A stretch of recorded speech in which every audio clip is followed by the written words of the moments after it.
ESPN. Brought to you by Sumner One.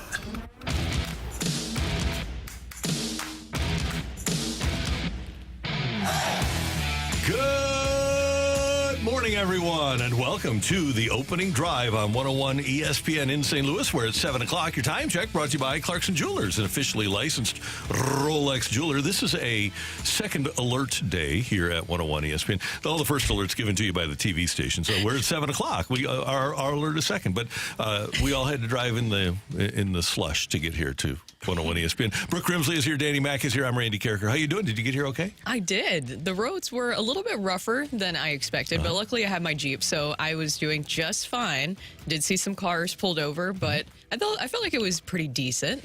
I hope you guys are doing well. I don't mind the weather. It's a little too chilly for me, but I want to go back to just moments ago. Yes, sir. The good morning. It used to be kind of like that when I was working with you a few years ago doing morning. Now it's just extended, almost to the point you're out of breath. Well, I watched your buddy, the Mad Dog.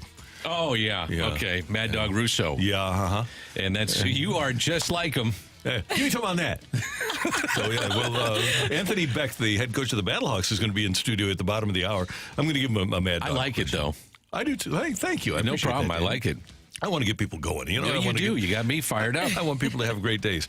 John Kelly is also going to join us on this Taco Tuesday, coming up at 8:15. Matthew Rocc was very happy to hear that it's Taco Tuesday. He'd completely forgotten, and now he's excited. Are you ready for your day now, sir? No, I'm frankly, I've been laid low by the road conditions, and I'm angry at everyone right now. Okay. Oh. All right. What the hell were you guys doing last night? I was watching. Yeah, I was watching football and Ironically not talking to anyone in the studio. That was directed at MoDOT. The hell were you guys doing last night? Because apparently it wasn't out on the streets doing what you were supposed to be. I, for one, appreciate all of the emergency drivers and the people that are driving around right now trying to keep our roads safe. And I know you're listening to us, so thank you very much to all of the people that are driving the plows and putting down the road treatments and, of course, keeping us protected in their police cars and their fire trucks. I appreciate you all. So I thought the roads were not great, but not bad to get here. Just to take a little slower, make sure you get there, and then enjoy your work day. Yeah. We'll give you. Well, you want a no, I don't. report? I want to get going with the show, but go ahead and do it. Okay. Well, here we go. Here we go. As we look on, let's get the chopper up there. As we look out on east and westbound Olive Boulevard in Creve Coeur, it looks like it's pretty clear. As a matter of fact, there's not a damn car on the road. I'm sure there are some stoppages on 70 and 64 and 40. And as you're driving around, just be safe. It's going to be slow anyway, so just enjoy the show. I'm Captain Randy Carricker on 101 ESPN Jetcopter 5. 2? 5. Can we really complain, though, after seeing the Bills fans have to basically dig out their own seats? That was awesome. That was fantastic, yeah. And the Bills did beat the Steelers 31-17 yesterday. And I was really surprised. I don't know about you guys, but Pittsburgh gets within 24-17 in this game. And I was really surprised because I thought it had been 30 years since we saw the guy. But Tupac Shakur winds up catching a touchdown pass from Josh Allen. 2nd and 9. Across the middle, Sherfield was knocked down. Shakir knocked down inside the 10. Oh, what an effort! The play of the night. He can run away from defenders, and I was proud at that point. It's a one-score game, and I was glad that the Bills took their shot. Oh, Randy, it might be too soon. It's been 30 years. It might still be too soon. He could be listening. You never know. There are some people who believe that he's still out there with Michael Jackson somewhere, so you never know. Josh Allen, and he really wasn't mentioned much by Evan Cohen on the morning show this morning. Why is that? I don't know. Josh Allen, 21 of 33 touchdowns, had an unbelievable 52-yard touchdown run. As it turns out, Josh Allen is pretty good, probably better than Mac Jones. He had a 58-yard run. He can do a little bit of everything. I think he's Brett Favre reincarnated Agreed. into Josh Allen. I mean, he can throw. He makes crazy plays. He makes the backyard plays. He's just fun to watch. I think that's the best comp. He's kind of a combination because he's so big between Big Ben and Brett Favre. Because every time you go into a game with Josh Allen, doesn't matter who his receivers are, he can beat you because he's just got so many different skills. How about the Steelers right now? Mike Tomlin is 3-9 in his last 12 playoff games. There's 23 other teams that have won a playoff game since Pittsburgh won one back in 2016. And yesterday, when the question was asked, it wasn't even asked. It was, Mike, you have 1 year left on his contract. He just turned and walked away. He just looked dead at that reporter and said, all right, I am out right now. I don't know what you could do at this point because you also can't take away what he's able to do during the regular season. But as we know, it's what you do in the playoffs that matter. Yes. Give him quarterback. Yes. Give him quarterback that can play. Can't go with Kenny Pickett. Can't go with Mason Rudolph. He walks into the front office and says, get me a QB. If you get me a QB, I'm coming back. Yeah. And by the way, to his own detriment, he stayed way too long with Matt Canada as his offensive coordinator, too. He also has the fewest amount of coaches in the National Football League on his staff. And that's something, if I'm the front office, I'm going to him and saying, well, we need a little adjustment from you as well. We love what you've done.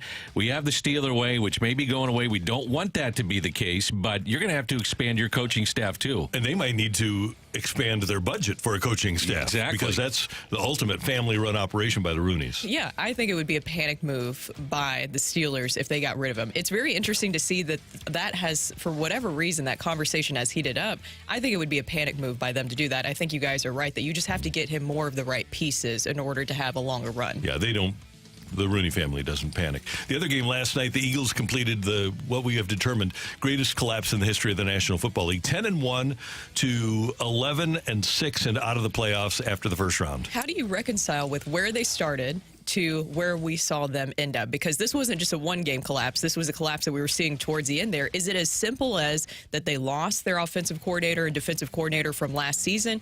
But to me, that still doesn't make sense because it's the players that are out there executing, and you have plenty of veterans and guys who returned from last season where it feels like it's inexcusable to see a collapse like that. Pick up the blitz. My God, Jalen Hurts was getting killed yesterday. That was one problem I had. The last 7 quarters, I went back and looked at it. They've been outscored 66-20 as part of this collapse. And by the way, this morning, Adam Schefter, about 5 minutes ago, reporting that Jason Kelsey is going to retire after 13 seasons of what looks to be a Hall of Fame career. Yeah, so they've got some work to do to bring this thing back. But they won at Tampa Bay earlier in the season. They beat the Rams earlier in the season. They took care of Miami earlier in the season. They won against Dallas. They won at Kansas City. So they beat Buffalo. This was not a fluke. And one thing that happened to them is the 49ers broke them when they beat them 42-19 at home. That was the Eagles, who were 10-1 at that point, and then they were never the same after the 49ers broke them. But there's still no excuse for what happened in the multiple games down the stretch. And that's what I'm saying. I still don't quite understand. And, of course, there have been reports, too, that this is a fractured locker room. I know a lot of people were making fun of Patrick Mahomes when he'd get really fired up and try to fire up his guys on the sidelines. But did you guys see that in that game? When you're having a hard time battling back, I didn't see that same kind of leadership on the sidelines. And I can't imagine that it's any different in the locker room, too. Yeah. On the flip side, can we give Baker Mayfield some credit here? Yeah. Oh, yes. Really good. 22 of 36 for 337, 3 TDs, no INTs. I mean, this guy was on 3 different teams in 2022. He's gone through 8 head coaches in 6 years and lit them up. Now, part of that was the secondary of the Eagles in part of this collapse down the stretch was horrible, and I thought they were horrible last night. They couldn't tackle. The first touchdown that was scored by Tampa Bay was terrible, but that's part of it, too. I mean, give Baker Mayfield, who threw over 4,000 yards this year, give him some credit, man. I was happy for him. I really was. 32-9, the Buccaneers over the Eagles last night. The Blues fell to the Flyers 4-2, and the Blues finished that homestand with 3 points out of a possible 8. And it was just, again, it's kind of what we have come to expect, and you expect the unexpected from the Blues. I don't know if that is exactly what you wanted to expect, because I feel like they have been playing a little bit better under Drew Bannister. For whatever reason, we have seen them where they have the ability to at least come back in games, something we didn't see earlier on this season. But the mismanaging of the puck last night, I don't really know how you explain that. And Drew Bannister, he talked about that. It was the first time in a while that I've heard Drew Bannister talk about the lack of effort. He said especially in those first 40 minutes. And they put Joel Hofer, I mean, he was under fire for a good portion of that game. I thought he was one of the positives when you look at it for the Blues. He had 31 saves in the first 2 periods. Turnovers, as you mentioned, Brooke, by Torrey Krug, a couple of those that led to goals. And for a team that's in the playoff chase, like the Blues, where every game is critical now in the second half, first 2 periods, they were just getting beat to every puck. The battles that you talk about, they were not good. I will say this, the Blues had another power play goal, so Oscar Sundqvist, a power play goal, and they want presence in front of the net. That's how he got that. They put Jake Neighbors there as well. That is a positive, but bottom line is they didn't win the game. Another positive, by the way, congratulations to Braden Shin. 900 games now in the National Hockey League. Yes. Pretty good. Good job. Yes. And the Blues' next action is at Washington on Thursday night. That'll be tomorrow. Pregame at 5, action at 6 here on 101 ESPN.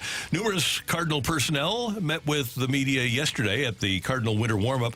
And one of the things that I've brought up over the course of this offseason is that a lot of baseball has caught up with and passed the Cardinals. And Bill DeWitt Jr., the Cardinal chairman, was asked yesterday if the industry has caught up to the Cardinals.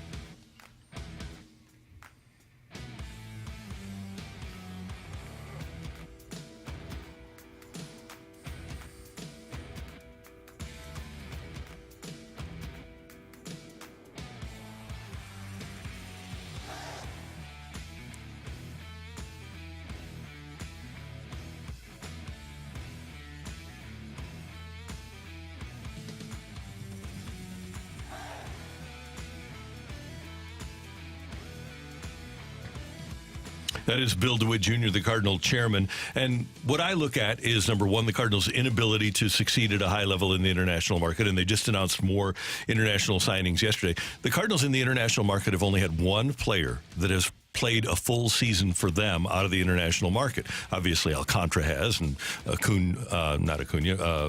Rosarena has. Garcia, too. Yeah, for other teams. Yep. But none have done it for the Cardinals. And you look at Albies and you look at Acuna with Atlanta, and you look at the way the Dodgers are able to bring a pitcher in like Ryan Brazier last year, Yency Almonte, who they just traded to the Cubs, and turn these guys around and turn them into real special pitchers. I think the Cardinals used to do things really well, and Dave Duncan was an X factor. The Cardinals could bring in a starting pitcher and he'd fix them. I don't think the Cardinals have that X factor anymore that makes, well, clearly they won 71 games last year. I don't think that they have an X factor that makes them better in any facet of Major League Baseball now. Do they have a pitching lab? Because I know that somebody asked that yesterday. Is that something that you think that the Cardinals could benefit from when you're especially looking to bring in Bloom? We know his expertise is developing those pitchers, but if that is something that you are going to look to do, is to improve your internal options, pitching-wise, should they have a pitching lab? They're looking at it. There is those type of things down in Jupiter. So there are some guys, I'll give you a good example, like Zach Thompson a couple years ago was really struggling, and they just basically pulled him from the minor leagues and said, go down to Jupiter, get in the lab, and start working on some of the things that we think that you can improve upon. So one of the takeaways that I had throughout the entire weekend, it just seemed like the organization has been humbled. Mm-hmm. You know, there's a lot of things that were brought up that they felt like, obviously, as you mentioned, Randy, after 71 wins, it's kind of like, well, the way we were doing things was pretty good for a long time, and we got out of our element last year, and we know it, we realize it, and we've got to improve upon it. And I respect that. And Dan, I always go back, and I've mentioned this before, to that 2013 playoff series against the Dodgers when the new ownership had just taken over in L.A., and Stan Kasten, the former president of the Braves, was, and still is, their president, and was doing just a press gathering over in the Dodger dugout, and somebody said, "Hey, what would you like this franchise to ultimately be?" Because they had spent a ton of money, they still have, and he didn't even say anything. He just pointed over to the other dugout, the Cardinal dugout, and said, "That's the model over there." Yeah. Well, the Dodgers have taken what the Cardinals were doing to another level, and the Cardinals since that time in the last decade have regressed. I don't know if that's fair, though. Look at the money that the Dodgers are spending. Well, look at their development. Look at the players that are winning for them, and look at the players that they bringing in a Max Muncy, bringing in. Now, I'll say that they've drafted Kike Hernandez, well, and finding other players on other teams. Getting Muncy was with the A's organization. Kike Hernandez, I think they got in a Marlins trade, and then. Like I say, bringing in pitchers from the outside, there's no way that the Dodgers should have won 100 games last year when you look at who they were trotting out there. The other thing, though, they did go out and get Mookie Betts and have the ability to sign him long-term and had the assets to make that deal. That's huge, right? And Freddie Freeman, too. And that's a big thing. Having the assets, being able to have a Verdugo and put him in that deal, being able to bring up a Corey Seager and allow him to walk away because you feel like you have other players, having the players that you can move on from so that you can trade for Scherzer and Trey Turner. They develop, well, their system, even though they win all the time, their system is continually a top 5 system. Yeah, I have a hard time even comparing anybody now to the Dodgers. No, they're the best. They're the gold standard. And a lot of it, though, is due to the money that they spend. I mean, when you spend over $1 billion in free agency and the rest of the industry is right at $1 billion, you're head and shoulders above everybody else. No you doubt. will be. No doubt. Coming up, Tommy Edman spoke to the media yesterday about his wrist and about playing center field. That's next on 101 ESPN.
defensive standpoint, goal is always to win a Gold Glove, and I think I'm perfectly capable of winning a Gold Glove. And I know that the numbers in terms of like the rate metrics last year kind of showed that.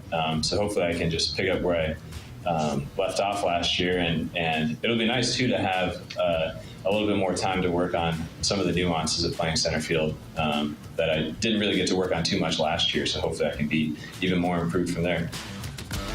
That is Cardinal center fielder Tommy Edman, who is simply a ball player because in addition to being apparently the Cardinals' best center fielder now, he's also their best second baseman. And obviously he's making the move, and he wants to work on the nuances and become great. And he can track down balls, and he'll be fine in center field. I wonder, though, ultimately, if Tommy Edman's offense is going to translate to being an outfielder. And I know that this all changes because if you get offense from Brendan Donovan at second base, then all of a sudden you've got the bat in the lineup.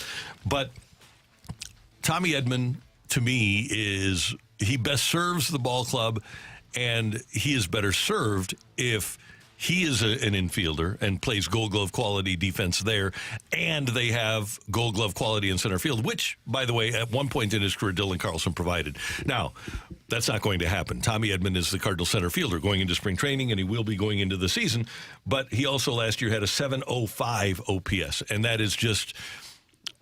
You can't have a couple of those guys. That's not good enough. No. Is there a way that you excuse possibly that with obviously him having the wrist injury and that being a big topic of discussion yesterday, because he revealed that this is something he's actually kind of been dealing with now for the past few years since 2020 has just been nagging him. I think part of it too is that it's the addition of Brendan Donovan being an everyday player. Mm-hmm. So they want to make sure and find a spot for him, put him at second base.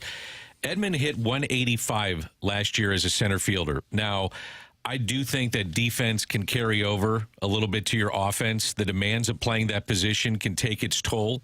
The center fielders for the Cardinals combined to hit just above 200. So my point is, whether it's him, whether it's Nootbaar, whether it's Carlson, there has to be better production out of the center field spot. Period. End of story.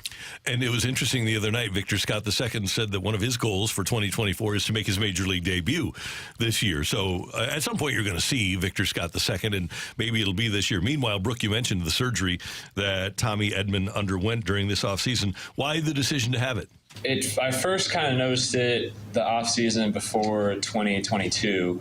And it was bothering me a little bit that off season. And throughout the year, it was kind of like on and off. It would bother me some days it would be fine. And, but I didn't really think anything of it just because there's so many things that happen and come up over the course of a season. I thought it was just one of those kind of random things. But then it kind of lingered into the 2023 off season. And I started the year, it was still kind of the same thing where it was kind of on and off. And started the year okay, and it got to July, and there was a game in Miami where I was taking swings before the game, and I felt like a sharp pain in my wrist, and that's when I went on the injured list. I was there for, I think 4 weeks or something like that, 3 or 4 weeks. And then I was able to finish off the year after that stint on the list, but it was still bothering me, so we got some imaging done. Saw that there was some stuff that was worth repairing surgically. So we ended up just going with that route at the beginning of the off season, and it was good that we were able to identify that right at the beginning of the off season, so that I'll be ready for spring.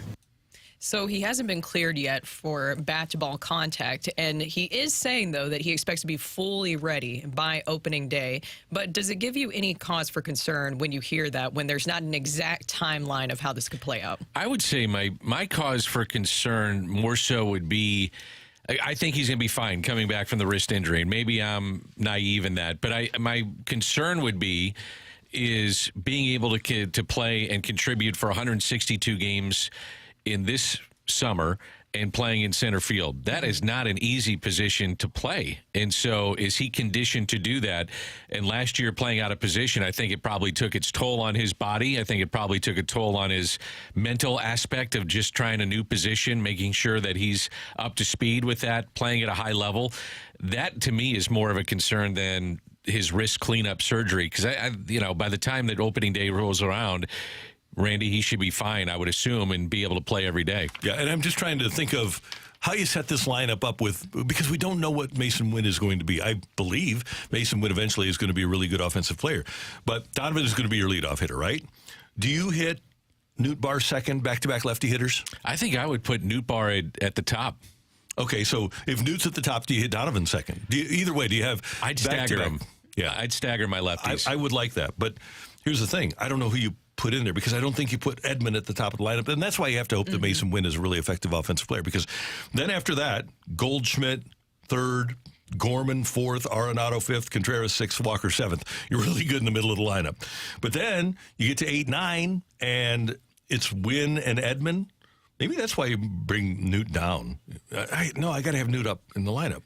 So if you have Wynn and Edman back-to-back in the lineup, at least at the outset, that's not a great bottom of the lineup. I think that I like, though, the speed that potentially is there. And if Tommy Edman gets back to where he's been before, that's a table setter at 8 or 9. Right. And you're hoping that Mason Wynn, who only had 137 plate appearances last year, why overreact to that, is going to be a better player offensively than you saw last year. Yep. And I'm just giving the numbers here because I like Tommy Edman. I think he's a really good, valuable player to have on your team.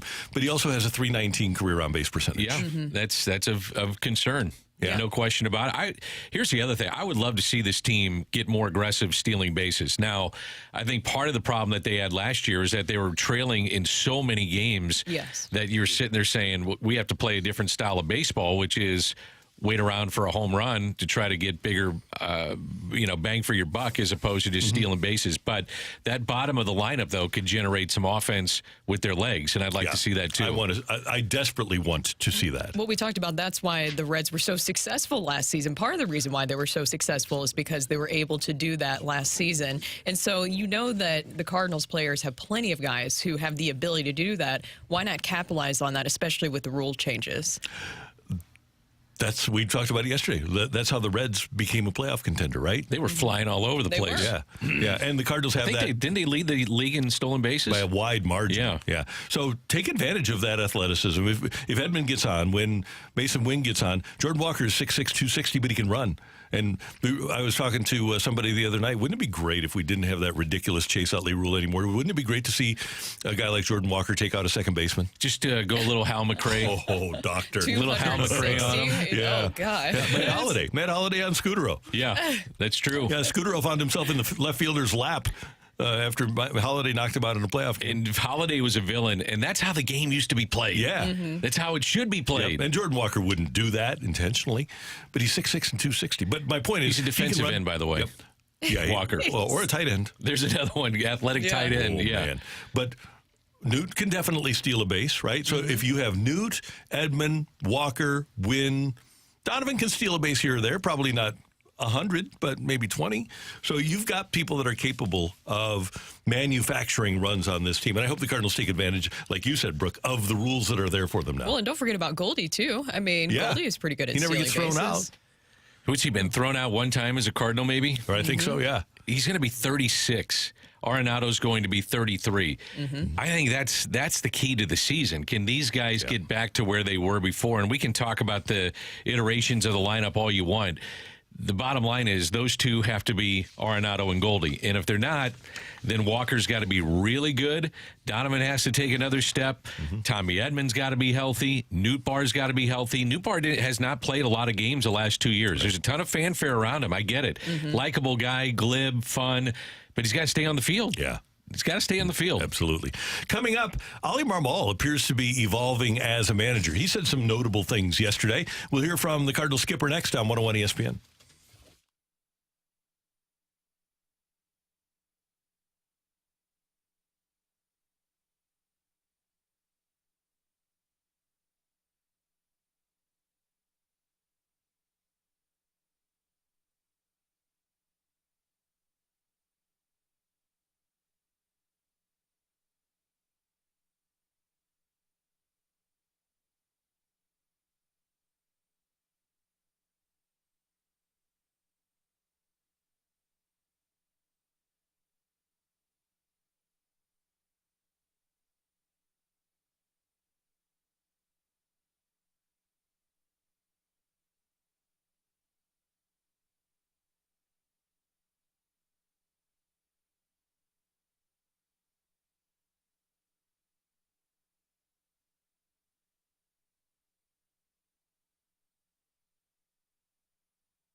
All of us as sports fans really have enjoyed what's happened with St. Louis City SC, and one of their great partners is Together Credit Union. And I'll tell you what, if you want to become a sports fan who has access, become a member of Together Credit Union, and you can use the Together Credit Union ATM card to get all kinds of great deals heading into and buying gear for St. Louis City SC. And if you're looking for a safe investment option, check out Together Credit Union CD rate and term options to watch your money grow. Certificates of deposit or CDs are a reliable way to grow your hard-earned money because the return on investment is fixed and it's guaranteed. So right now, Together Credit Union is offering a competitive 9-month certificate of deposit with an APY of 5%. And again, that's fixed at 5% and guaranteed for the 9 months. Now, the required minimum balance is $1,000. You can visit your nearest Together Credit Union branch or go online to togethercu.org for details and start growing your savings today.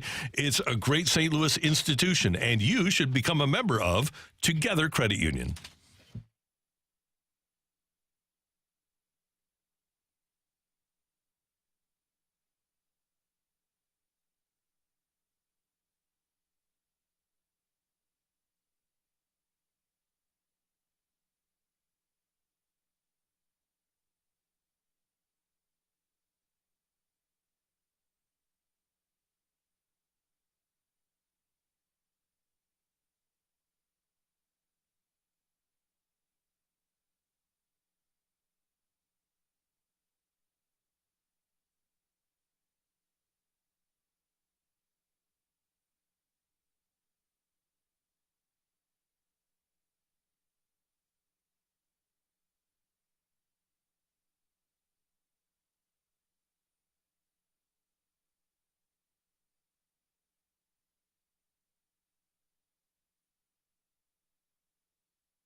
This is Rocc here with your Sports Center update, driven by Johnny Londoff Chevrolet and Johnny Londoff Autoplex. Blues last night, rough game against the Flyers, 4-2 loss. They'll be back in action, facing off for the first of two against the Washington Capitals on Thursday evening. That's a 6 p.m. puck drop. You'll be able to catch the pregame show right here on your home for the St. Louis Blues starting at 5 p.m. And last night we had the two finishers of NFL Super Wild Card Weekend as the Bills take down the Steelers 31-17 in their rescheduled game, and the Buccaneers finish off the Eagles' terrible end of the season with a 32-9 win in that game. That is your Sports Center update, driven by Johnny Londoff. Find your roads and shop 24/7 at londoff.com and londoffautoplex.com. Are you kidding me?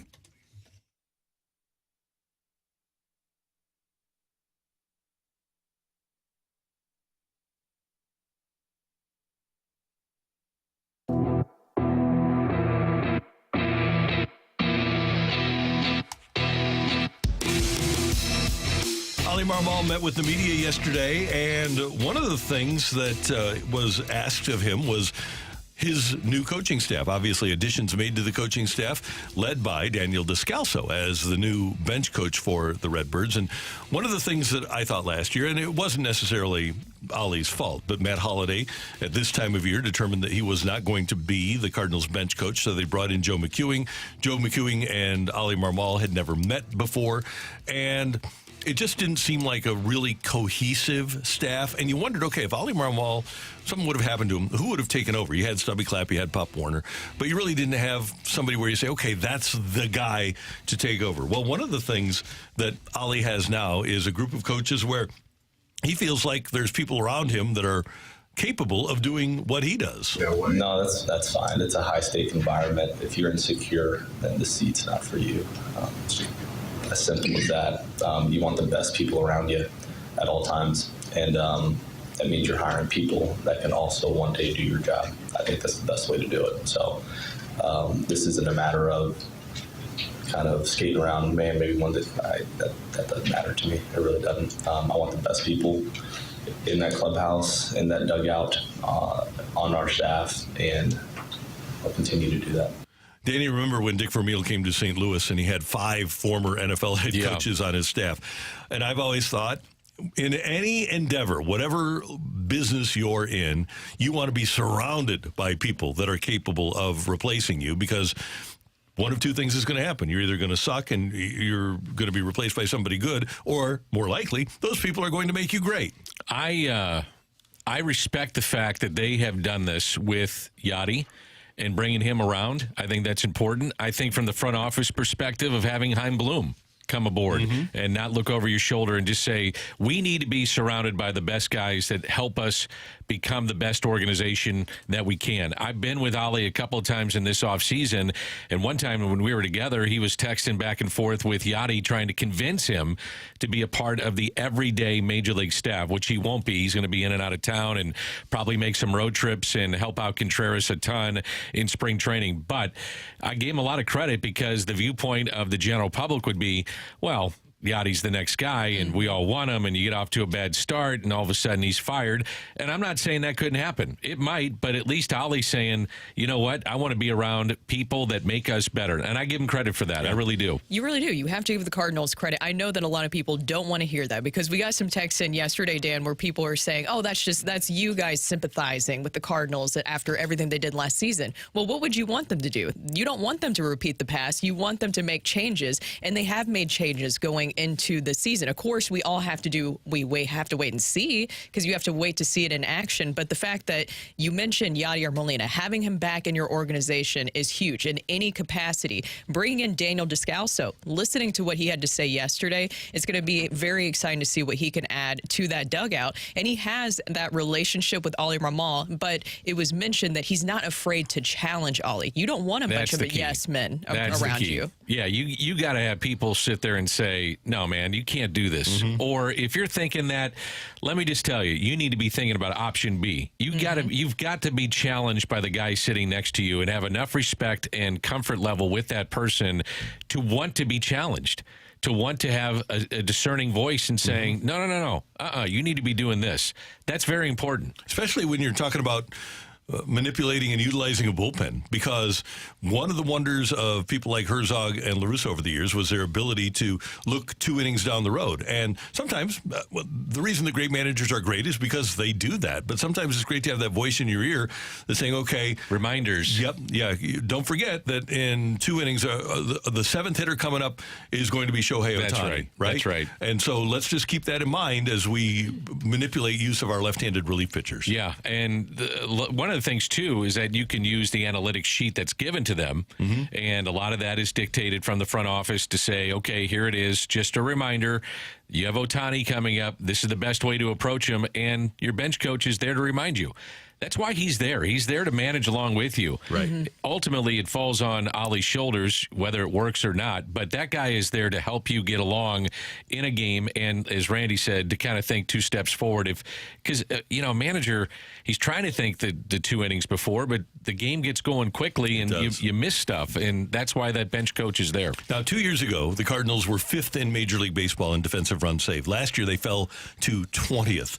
And some of that, one of the reasons that Tony's teams were always great were because of the attention to detail in spring training. So is Ollie planning to change anything about spring training in 2024? Quite honestly, it'll be nice to just have the entire team there the whole time, right? I look back at our spring training in 2022, and I was very, very happy with it. Last year, it was difficult to gain any momentum, even when you're covering fundamentals, right? You don't have your infield, and you're covering bunt plays and first and thirds and rundowns and all types of things. And you're doing it with the guys that aren't on your club. So just having everybody there together from day one allows for that to take place easier. You're having meaningful meetings every day before the day starts, and your actual club that's coming to St. Louis is there to start to invest in those meetings and speak into them and take ownership over them. And to his point, last year, Arenado and Goldschmidt were both playing in the World Baseball Classic. So was, at that point, second baseman Tommy Edman. I think DeYoung was already hurt by that point. Nude bar. Yeah, so you had a lot of people that were out that were not able to participate in the implementation of the sort of fundamentals that we've gotten used to. Don't you think, though, at this point in time in their careers, you'd think so, they should probably be available and ready to go and understand cutoffs and plays that you want to run. But Ollie has run the spring camp under Mike Schilt, and it's a daunting task. You got a lot of players, you got a lot of things you want to implement. I thought Mike's teams were fundamentally really sound, and that a lot of that had to do with Ollie. So I would expect that there's going to be an uptick in that regard this year. Better be.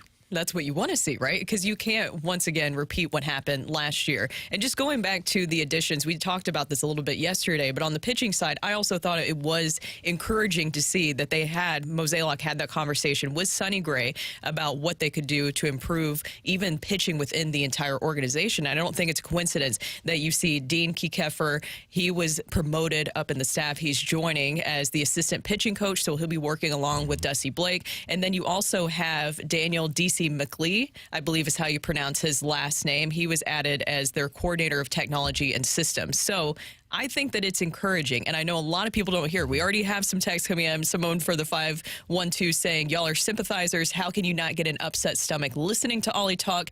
It's a used car salesman. I understand that it's just words at this moment, but there's also some actions that you've seen this offseason to back up those words. I don't know what the sympathy was there. We were just listening facts and we pointed out that the Cardinals dropped from 5th to 20th in defensive runs saved last year. And yeah, are they going to change things to try to get better? That's kind of the deal of this segment, wasn't it? Yeah. I mean, I think they will be better just because I keep going back to health. And I also think Jordan Walker having another year under his belt playing the outfield, and that was tough on him. The game got really fast on him at times. I think Mason Wynn is going to help you. He will, big time. I also think the implementation of certain type of shifts. The Cardinals the year before last year, when they shifted, were one of the best teams, if not the best team, especially against left-handed batters.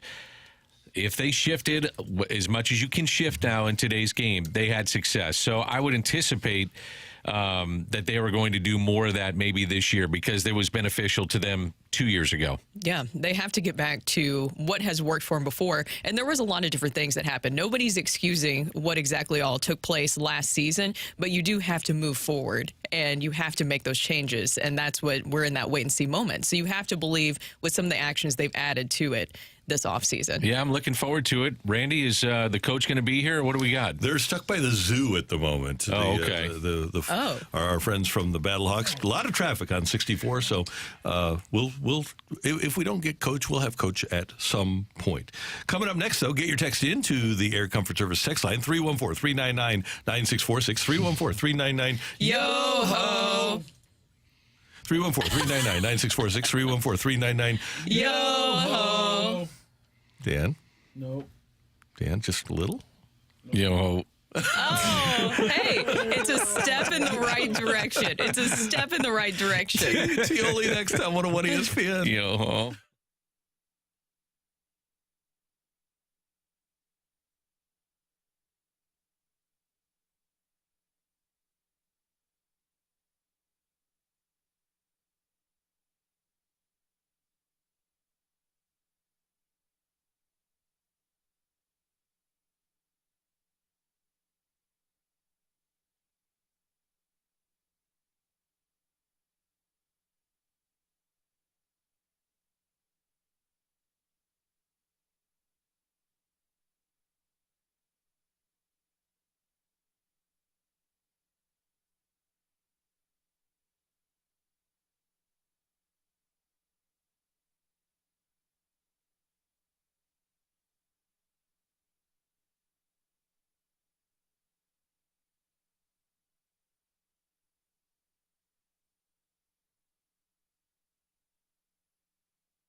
Okay, I've got a lunch for you, and it's going to be delicious. It is the open-faced turkey sandwich, the Tuesday special at the Fenton Bar and Grill on Rudder Road in Fenton. It is sensational, and you will love it. It's the perfect comfort food for a day like this in St. Louis. So head on over to the Fenton Bar and Grill. Just plop it in your GPS or go over to the soccer park and then follow the soccer park road over to Rudder Road and then follow that over to the Fenton Barn Grill. Really easy to get to. Fantastic food. And if you want to join them for happy hour tonight, they have 6 great appetizers that are going to be available for $6 a piece. And here's another thing about Fenton Barn Grill. They have the greatest trashed wings that you will ever have. Greatest trashed wings that you'll ever have at Fenton Barn Grill. And if you want some for the Super Bowl, get in touch now. Call them today. Go to FentonBarnGrill.com to get the number and make your Super Bowl wings order from the Fenton Barn Grill. So whether it's lunch today or tomorrow or any day or dinner, stop by. You'll enjoy the time. You'll enjoy the people. Stop by and say hi to Kelly and Megan and Alicia and the whole gang. And when you stop by, tell them Randy sent you. You'll have a great time with great food and great people at the Fenton Barn Grill.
Time for Take It or Leave It. Want to say something? Want to put it out there? If you like it, you can take it. If you don't, send it right back. Get your text into 314-399-9646 and give us your Take It or Leave It. Brought to you by Gloria Lou Realty. Visit GloriaHasTheBuyers.com and start packing. That's my final offer. Take it or leave it.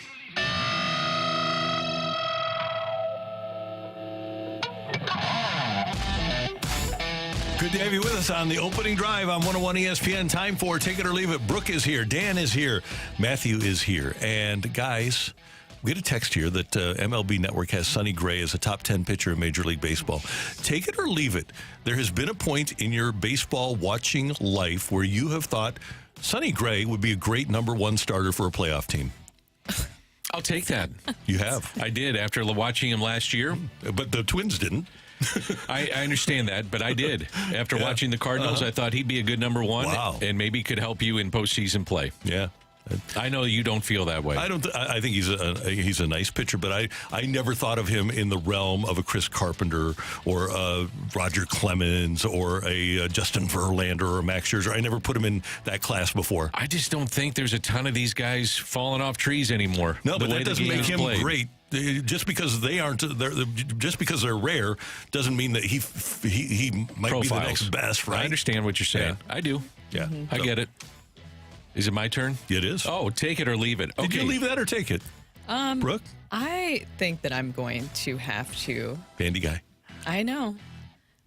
I think that he will profile as a number 1 for the Cardinals right now because that's the situation they're in. So I'm going to have to take it right because of that. Is that what the question was there? Yeah. You took it.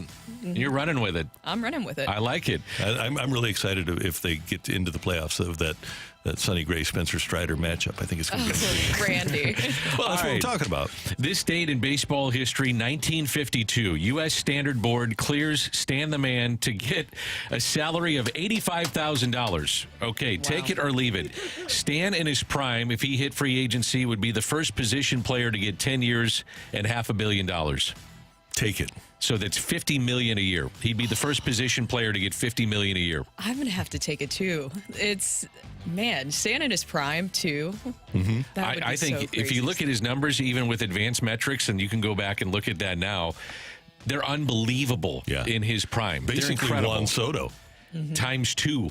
So, I mean, it's crazy just how good he is. So, anyway, I went $50 million. And to your point, Randy, it'll be interesting once Juan Soto hits the open market, if and when he does, the number that he gets to being a position player that's just a hitter. Yeah. All you care about is the numbers he's putting up offensively. Is Mike Trout the highest paid right now? Yes.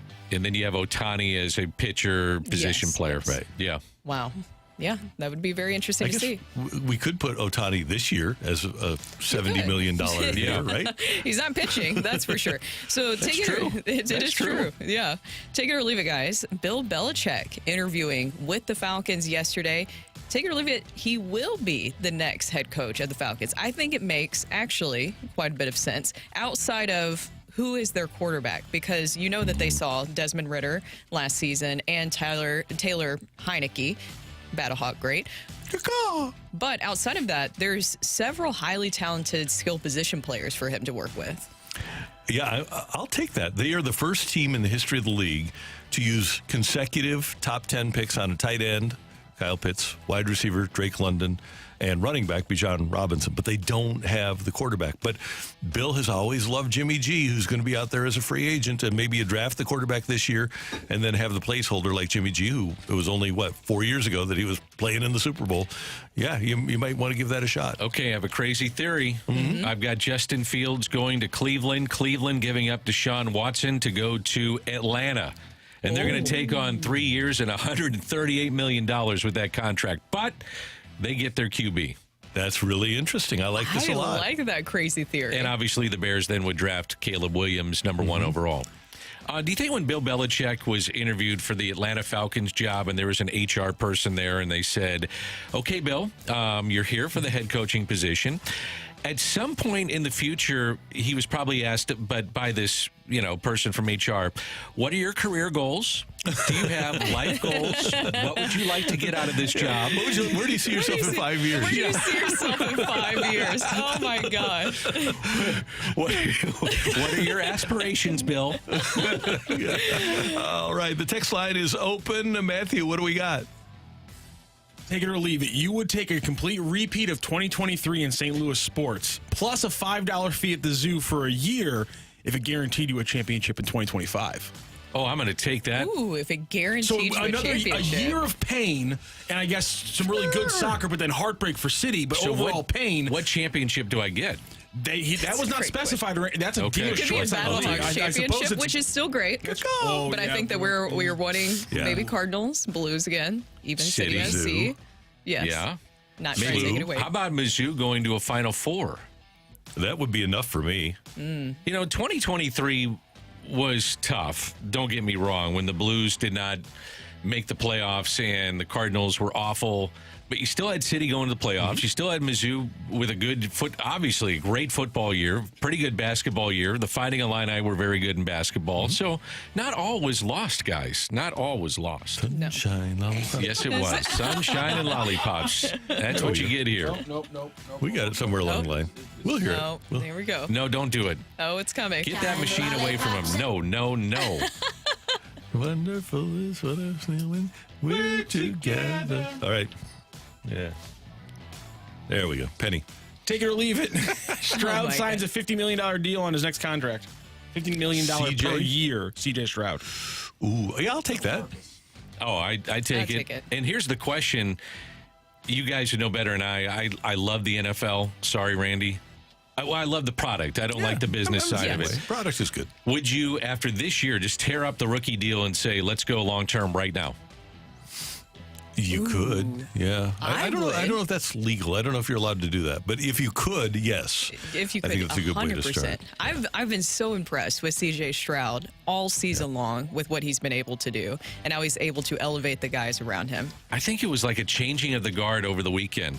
It was like watching CJ Stroud and the Texans emerge as the leader in the AFC, and then the Packers with Love and what they're doing and the youngest roster in the league. It was kind of like a changing of the guard in both conferences. It was. And then it's so interesting, too, to see the differences because both quarterbacks had very different paths to what we saw this weekend, too. Jordan Love, 3 years waiting for that chance, and C.J. Stroud starting right off the bat. It just shows that there's no perfect formula to any of this. And the weird thing is in the NFL, and we kind of touched on this yesterday, when NFL quarterbacks become free agents, we don't really talk about the quality of the player. All you have to do is be a free agent.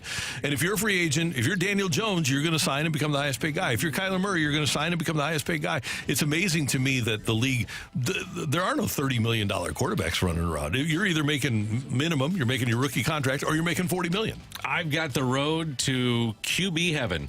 Are you ready? Yes. Okay, you just you got to stairway to QB heaven. Ding ding ding ding. Ding. You're a Zeppelin fan, Randy? I didn't see you as a Zeppelin guy. I understand that there's people that use that as their song on the piano. Oh, gotcha.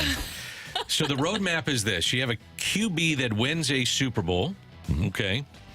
Then you draft like late in the first round. You get a QB. The draft pick lights a fuel under said QB winner of the Super Bowl, and then the young QB learns, and then you kick the old QB out, and then all of a sudden you win another Super Bowl. That's how it works now.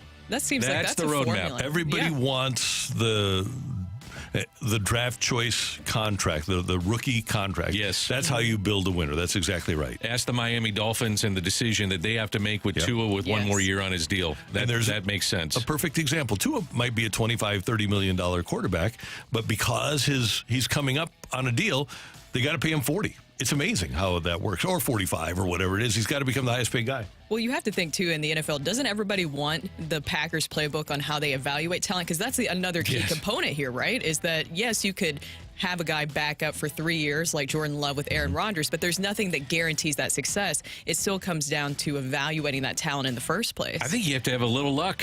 I mean, it was 3 different GMs that have Favre, that had Rodgers, and now Love. So you got to have a little luck along the way, too. You don't think there's that secret? You know how presidents, when they pass on, there's this book? Yeah, no, that just luck. You know how they have that book, they pass on the secrets? That's right. There's got to be something there. Well, look at it this way. The Panthers took Bryce Young. They didn't take C.J. Stroud, and the Texans got him. The Dolphins, Tua was the third quarterback taken, right, after Herbert and Burrow as the number one. The Chiefs, Patrick Mahomes was the third quarterback taken, and they traded up to get him.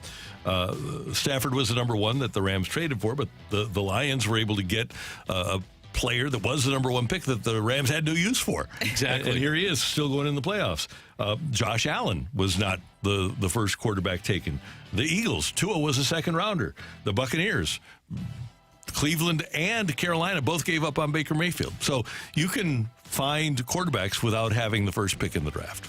When's Coach coming in? That's my biggest question of the day. We're going to talk to Coach on the phone here next. Awesome. Here on 101 ESPN. We appreciate your text. Good tease, Randy. We joined together and did that. That was awesome. Oh, Doctor. Anthony Becht, the head coach of the St. Louis Battlehawks, joins us next on 101 ESPN.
Hey, it's Danny Mac. I want to tell you about Stewart's American Mortgage. If you are someone who is looking to purchase a home or refi, or if you're looking to consolidate some of your ugly credit and debt, well, make sure and know exactly what direction you want to go with any of these things.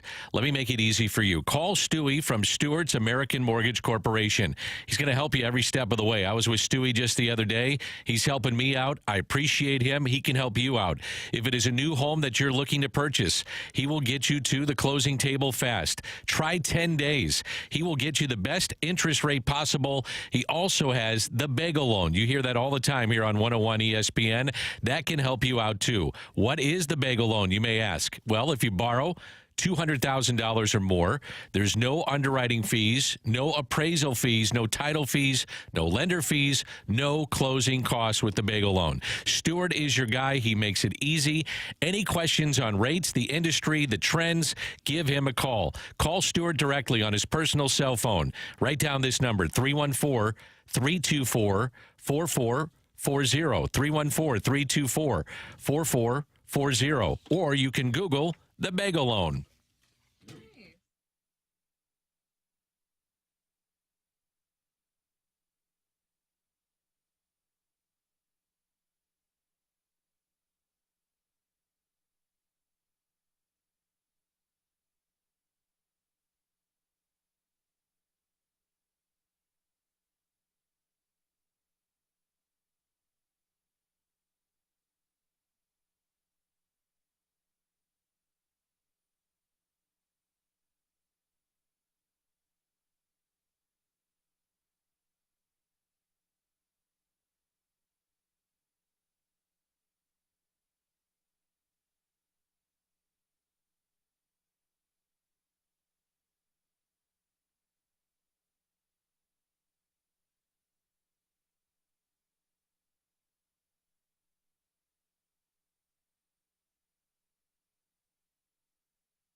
And Dan McLaughlin, I'm Randy Carricker. It's the opening drive on 101 ESPN 8:02. Time check brought to you by Clarkson Jewelers, an officially licensed Rolex jeweler, and an opportunity to visit with the head coach of your St. Louis Battlehawks of the UFL from the XFL division. Anthony Becht is with us on the Celebrity Line. Good morning, Coach. How you doing?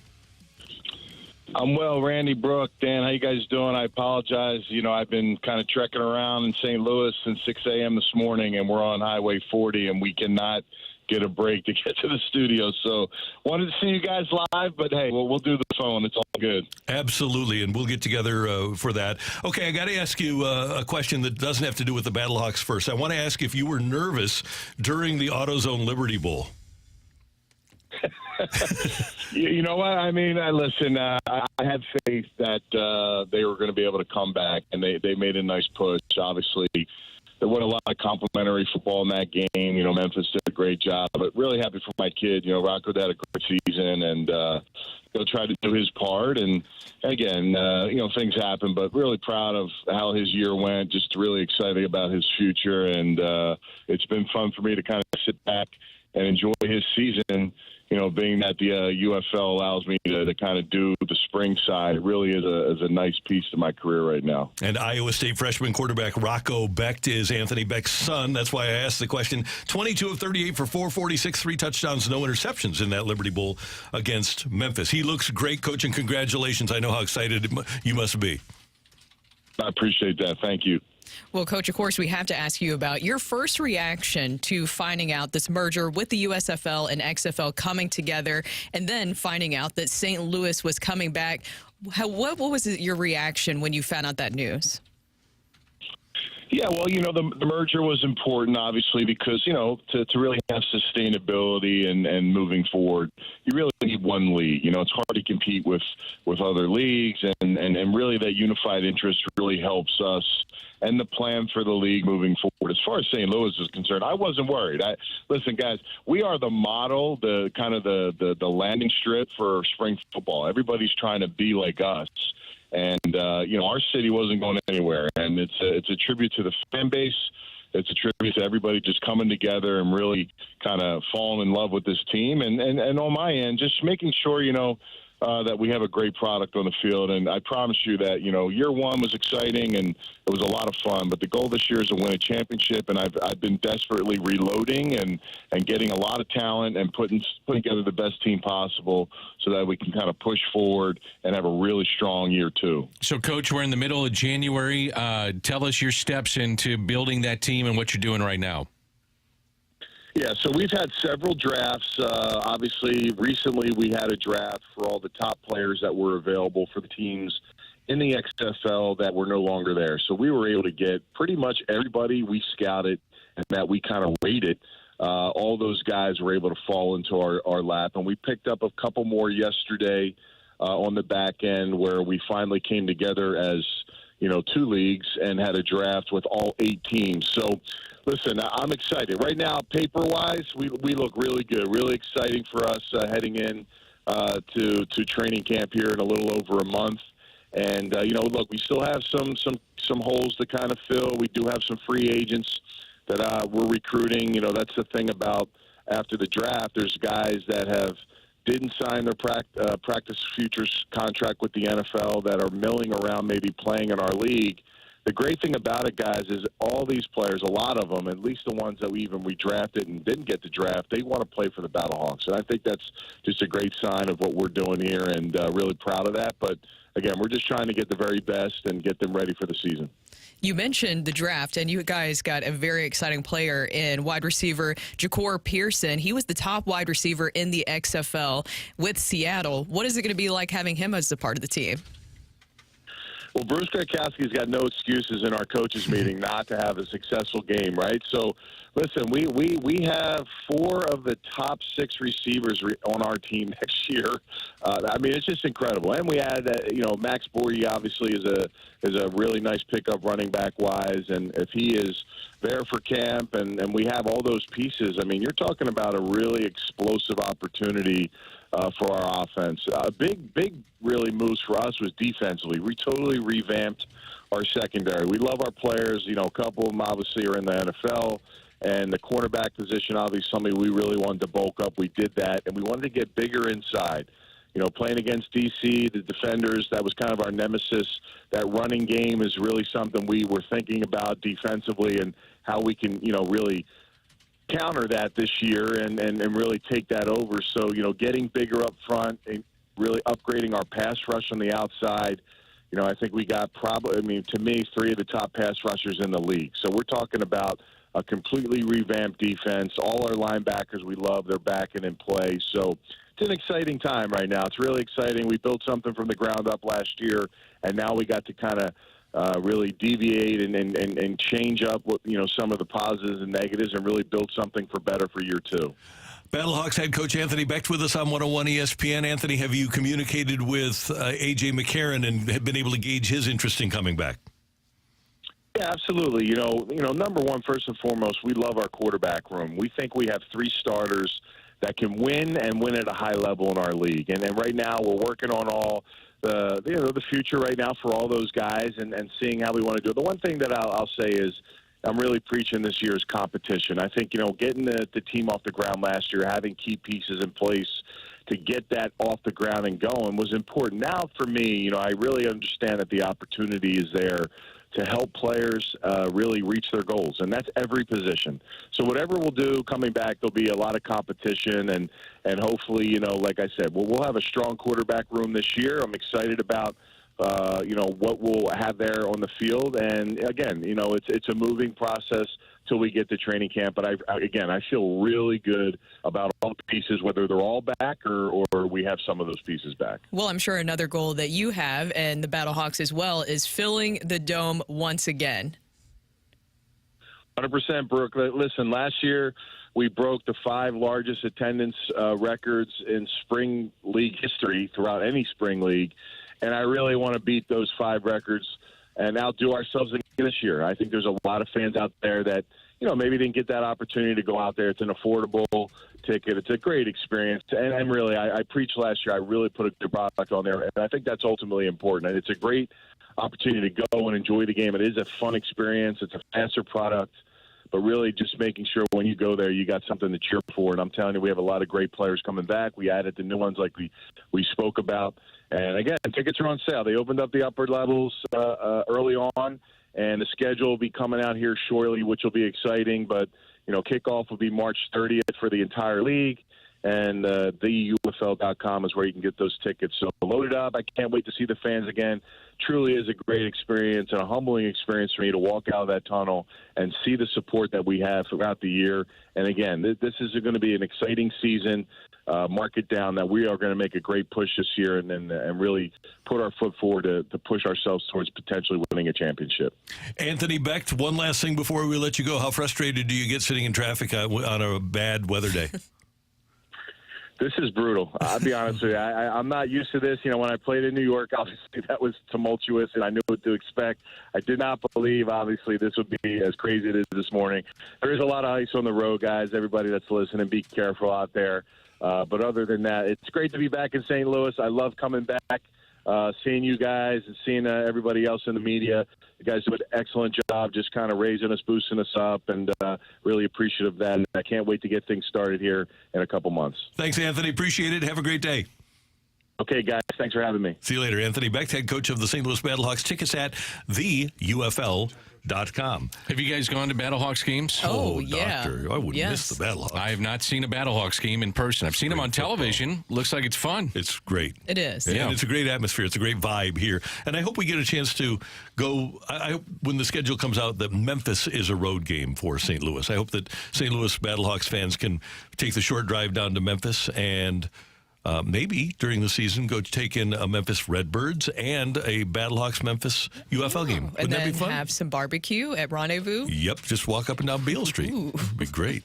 I don't know if Elvis's restaurant is still there. They had the best peanut butter and banana sandwich that I ever had. I have never had a peanut butter and banana sandwich. That was a sandwich, apparently. That looks delicious. Awesome. It is fantastic. Maybe I'll do that today. Does Fenton Bar and Grill do that?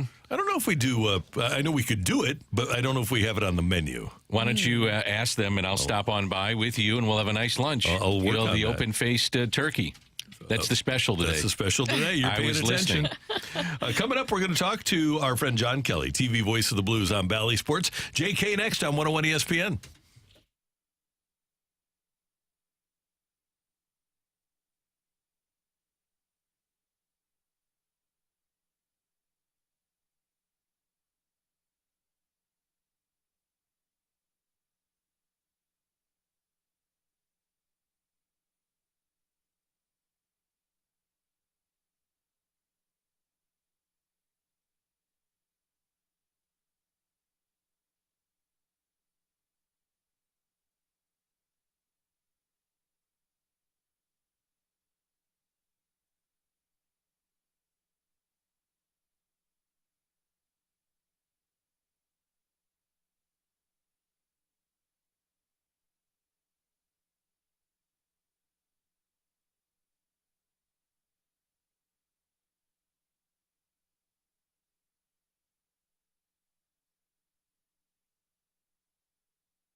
One of the great things about AutoLoanPro.com is not only do they help you with a loan, but they can help you shop for a vehicle. You go to their website and go to their Shop Cars tab, and you can look at Acuras and Hondas and all kinds of different used vehicles, even vehicles under $10,000. And AutoLoan Pro is going to help you get great financing for whatever vehicle you choose. They're going to work with over 50 different lenders to make sure that you get the best interest rate and the best payment and get the very best financing available. And one of the cool things about AutoLoan Pro is they know that not everybody's going to have pristine credit. We went through a pandemic. A lot of people lost their jobs. A lot of people are short on funds. But at AutoLoan Pro, if you can make a payment, they're going to get you the loan. That's how they roll at AutoLoanPro.com. And, of course, our buddy Robert Thomas is great friends with the Auto Loan Pro people, and he is part of what they do. They know that you need a great loan, and with little to no money down, they're going to work hard to make sure that you get the best rate possible. If you're financing a car, there's one thing to know. Choose the Auto Loan Pro at AutoLoanPro.com.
Find your perfect new floor at our 4 convenient locations and online at BoardwalkHardwood.com.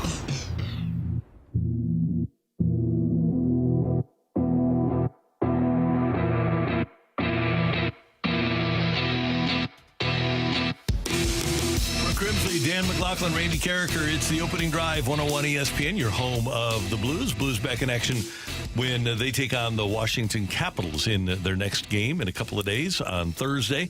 And then they'll come home to take on the Capitals 2 days later on Saturday at Enterprise Center. We head to the celebrity line, and our friend John Kelly, the TV voice of the Blues on Bally Sports, joins us. JK, good morning. How you doing? I'm doing well. How are you guys? Good. How'd you feel about the 4-game homestand overall? Well, number one, you're playing a league competition, and anytime you get 3 points out of 8 on a homestand, it's disappointing. But considering the competition, I'm not going to say it's expected, but it's not a shock. Having said that, in the last 2 games, the Blues fought hard, and they keep falling behind by a goal and come back against Boston. Did the same last night, but it's tough to play from behind in this league.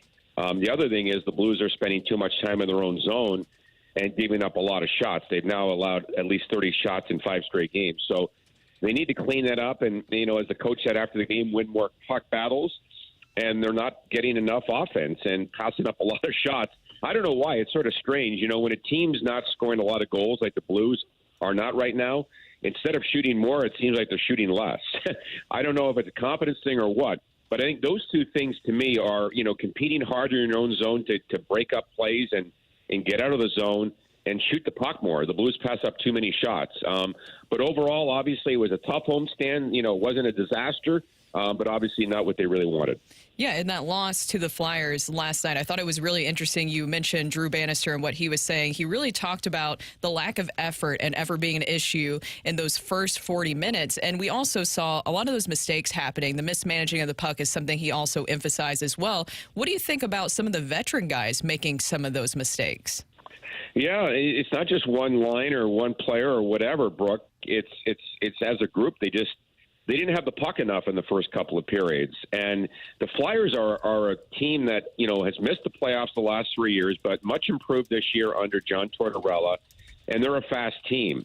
And, the other teams the Blues played on this homestand, the Bostons and the Floridas of the world are really good hockey teams, and the Rangers. And when you play good teams, it's even more important than ever to manage the puck, because obviously when good teams get the puck, they use their speed and skill, and bad things happen to you. So it's even more pronounced when you're playing good teams that you have to have better puck management. And that's part of the reason why the Blues are allowing so many shots. JK, it's interesting. Matthew Kessel kind of asserting himself as one of the Blues' better defensemen. He was +1 last night. What have you thought about him getting a chance here the last week or so? Dan, I really like his game. He looks like, to me, like he's going to be a really good shutdown defenseman. He's not a young kid. He's 23, but, he won a national championship at UMass, so he has a winning pedigree and is, good size for a defenseman. I like what I've seen. And, he's being paired right now with Perunovic, so you have two rookies in a pairing, which is a bit unusual, but I think those two guys have played pretty well. So overall, Dan, I like his game, and I think that he's going to be a solid NHLer. I know it's a very small sample size. He hasn't even played 10 games yet, but he's been really good and really solid defensively. John, we are now more than halfway through the season. It's not a small sample size. But both Doug Armstrong and Tom Stillman said before this season, Army said, hey, I hope to battle for the third spot in the Central or a wild card spot. Tom Stillman said, we aren't going to be elite. And they aren't elite. But what do you think is preventing the Blues from being elite? What if you could add one thing that would help them get closer to that level, what would it be? Well, I think that, big picture, obviously the power play really let them down until the coaching change, and it's been a lot better under Bannister. It's close to 25% now under Drew Bannister. It cost them a lot of games in the first, 30 or so under Coach Berube. But I would say right now, overall, I think it's goal scoring. Defensively, they played pretty well for the most part, and much better than last year when they were very leaky and just didn't have good coverage at all and tried different things. But they cleaned up that area of their game. They're getting great goaltending. That's not a problem. But I think right now, and you see it, in this homestand, I know they scored 3 goals against the Bruins the other night, but for the most part, they're really struggling to score goals. They had, 2 power play goals against Boston, so only 1 5-on-5 goal and only 1 5-on-5 goal last night. So that's just not good enough. So I think the short answer would be goal scoring is what's preventing them from, they've gotten to the 3-game over 500 mark a couple of times now, actually 8 times, and they can't get over the hump. And I think that's probably the big reason why this team, at least so far, can't put together, a 5, 6, 7-game winning streak. Well, I thought the goaltending was the highlight again for the Blues. Joel Hofer facing 42 shots last night. What did you think of his play? It was outstanding. When you face, 33 shots after 2 periods, and you're in the hockey game, it's tied. It's right there for you. And, I thought they did play better and harder in the third period. And Tippett's made a great play in the winning goal, and you lose 4-2. But he gave them every chance to win. And he's been really good for the most part, and just like Jordan Binnington. So, one thing that was unusual in last night's game that I hadn't seen before is that they were shooting high on Hofer all night long. I'm not sure if they had some intel or whatever, but they shot high. I think he made 3 saves with his mask last night, which is really unusual. But Joel did a great job and kept the Blues in the game, and, really should have been the first star. JK, I know it's been at times a tough year for the captain, Braden Shen, but to get to 900 games in the way that he plays, blocks shots, hits, he'll drop the gloves if he needs to. 900 games, man, and the way he plays, that's a hell of an accomplishment. Well, you're right, Dan. You think about it, he really hasn't been injured hardly at all as a St. Louis Blue. So he's very durable, and 900 games is a great accomplishment, and he's still a young man. So he'll clearly get over the 1,000 game mark and beyond. So he's an old school player, Dan. You go back in time with, like I do, to the arena and some of the old time players, and that's the kind of guy he is. Like a Brian Sutter, where he'll score goals and make plays and fight and lead. And that's the biggest thing that I like about Braden is the fact that he's a great leader and puts it out on the line every night on the ice. So he's done a great job and a great person, great captain. I'd like to see the puck going more for him like he would. He's gone through a tough stretch right now, but I think he's been getting the chances, especially lately, and hopefully that'll turn around for him. Finally, John, the Blues play their next 2 against the Capitals, and Alex Ovechkin is 38. He only has 8 goals this year. He needs 64 to go to beat Wayne Gretzky. But whether he does or not, man, you don't get many opportunities to see an all-time great like Ovechkin. So you'll get that opportunity a couple of times, but I hope Blues take advantage of it on Saturday. Yeah, well, we're not sure because he hasn't played the last couple of games, Randy. Now, they do play tonight, so we'll see if he's back in the lineup. I'm not sure exactly what's bothering Ovechkin, but he hasn't played the last couple of games, although TJ Oshie was hurt, and he did come back on the weekend and played against the Rangers and scored a couple of goals. I saw their game on Sunday in New York. He was their best player. He was fantastic, but he's missed a big chunk of the season. It's always great to see Oshie, but we'll see if we see Ovechkin on the weekend. Hope so. JK, have a great day. Thanks so much for the time. We appreciate it. Okay, thank you, guys. And stay warm. That's John Kelly, the TV voice of the Blues. Gretzky with 894 now, and Ovechkin at 830. Ovechkin had 42 goals last year. Now he's on pace for only 16 halfway through this season. I was doing the Blues a few years ago and working on their broadcast, and I saw him in his prime take one of the Blues member. I can't remember which player it was, but he absolutely destroyed him along the near boards, took the puck from him, and then hit a slap shot at probably 100 miles an hour. And I was like, holy smokes, this guy's something else. Well, he is something else. And we tend to forget that he's 6'3" and 240. Exactly. You know, he's a big man and maybe the best one-timer ever. Pretty good. That power play was lethal. The Blues have 4 of the next 5 on the road. So as you mentioned, Randy, back-to-back with Washington. Then they have Calgary, Vancouver, Seattle. This is a big stretch of games for them. Yeah, let's go get some W's. Need them after this tough stretch at home. Absolutely. So thanks to John Kelly. Are you guys going to take it easy on me? Do we need a fighter, Matthew? Yes. He's kind of getting bored with that. I guess so. How many has he won in a row? Bored with excellence? Yesterday was 21. All right. You're making it.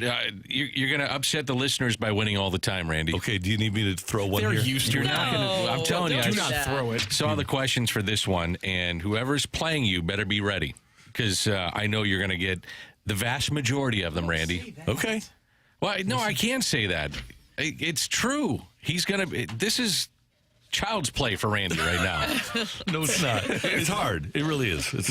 And now it's a lot of pressure, too.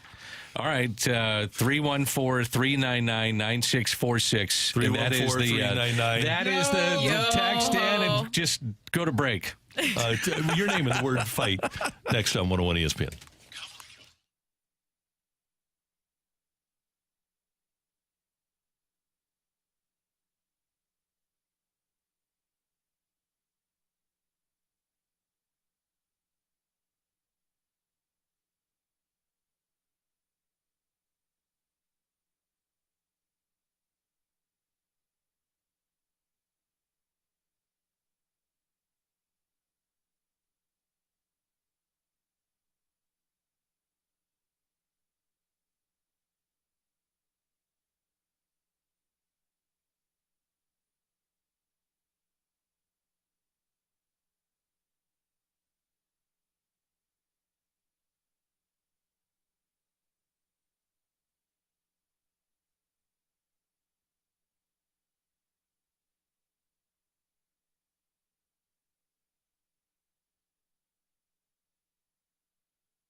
Maybe you're sitting at home today saying, you know what, it's such a hassle getting to work from here, and I want to live closer. Well, if you want to get a closer house and you want to sell your house, there's only one person to get in touch with to move your home, and that's Gloria Liu from Your Home Sold Guaranteed Realty. If you need a reliable, experienced, and trusted agent, Gloria is the person to know.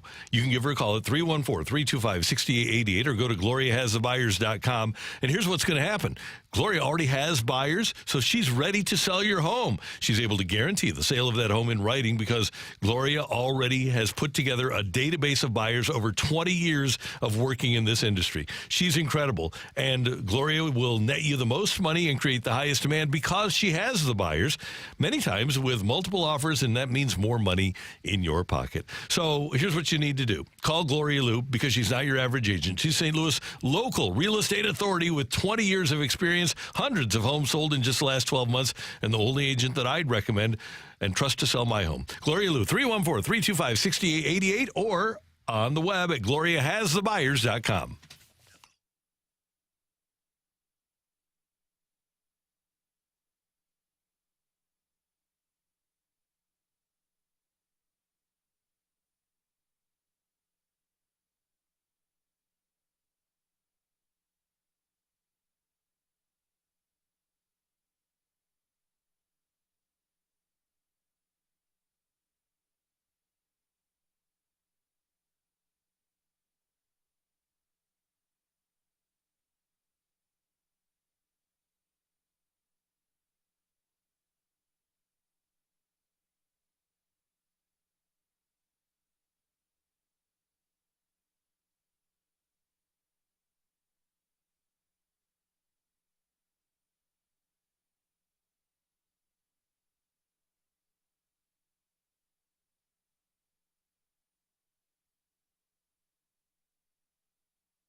This is Rocky with your Sports Center update brought to you by Saliga Heating and Cooling. Last night, the Blues fall to the Flyers 4-2. They will now take off onto the road for a road game against the Capitals on Thursday evening, 6 p.m. puck drop, 5 p.m. pregame show right here on 101 ESPN. And then they're back at Enterprise Center on Saturday for another matchup against Alexander Ovechkin and the Capitals. Also last night, NFL finishes out its wild card weekend with the Bills over the Steelers 31-17 and the Buccaneers finishing off the Eagles 32-9.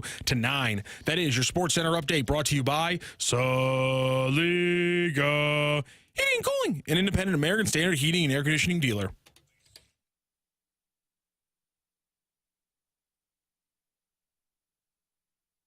Welcome to the fight. In the red corner, Average Joe Listener. And in the blue corner, the undisputed king of morning drive. Please welcome Randy Carricker.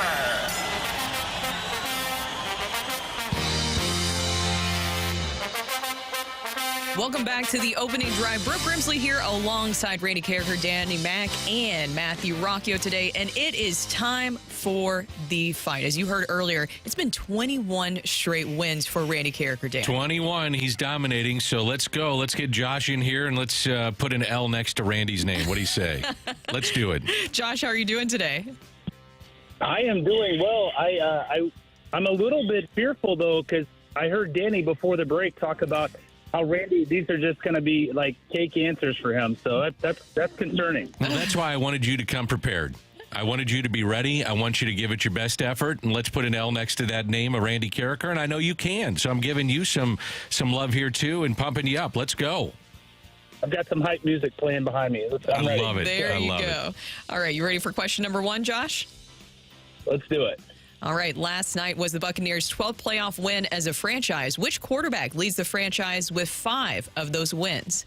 Is it Brad Johnson, Jeff Garcia, or Tom Brady? Brad Johnson. Final answer, Josh? I'm going to go with old BJ, yep. Okay. Question 2, happy birthday to free agency pioneer Curt Flood. After sitting out the 1970 season, which AL team did he play for in 1971? The California Angels, the Washington Senators, or the Milwaukee Brewers? Yeah. Just run that one back for me real quick, please. Sure. Curt Flood sat out the 1970 season. Which AL team did he play for in 1971? Was it the California Angels, the Washington Senators, or the Milwaukee Brewers? I'm going to go with the Milwaukee Brewers because I knew they were in the American League at that time. All right. On to question 3 we go.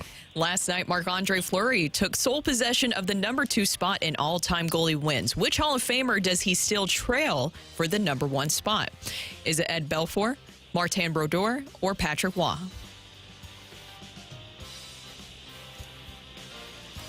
Believe it is Patrick Waugh.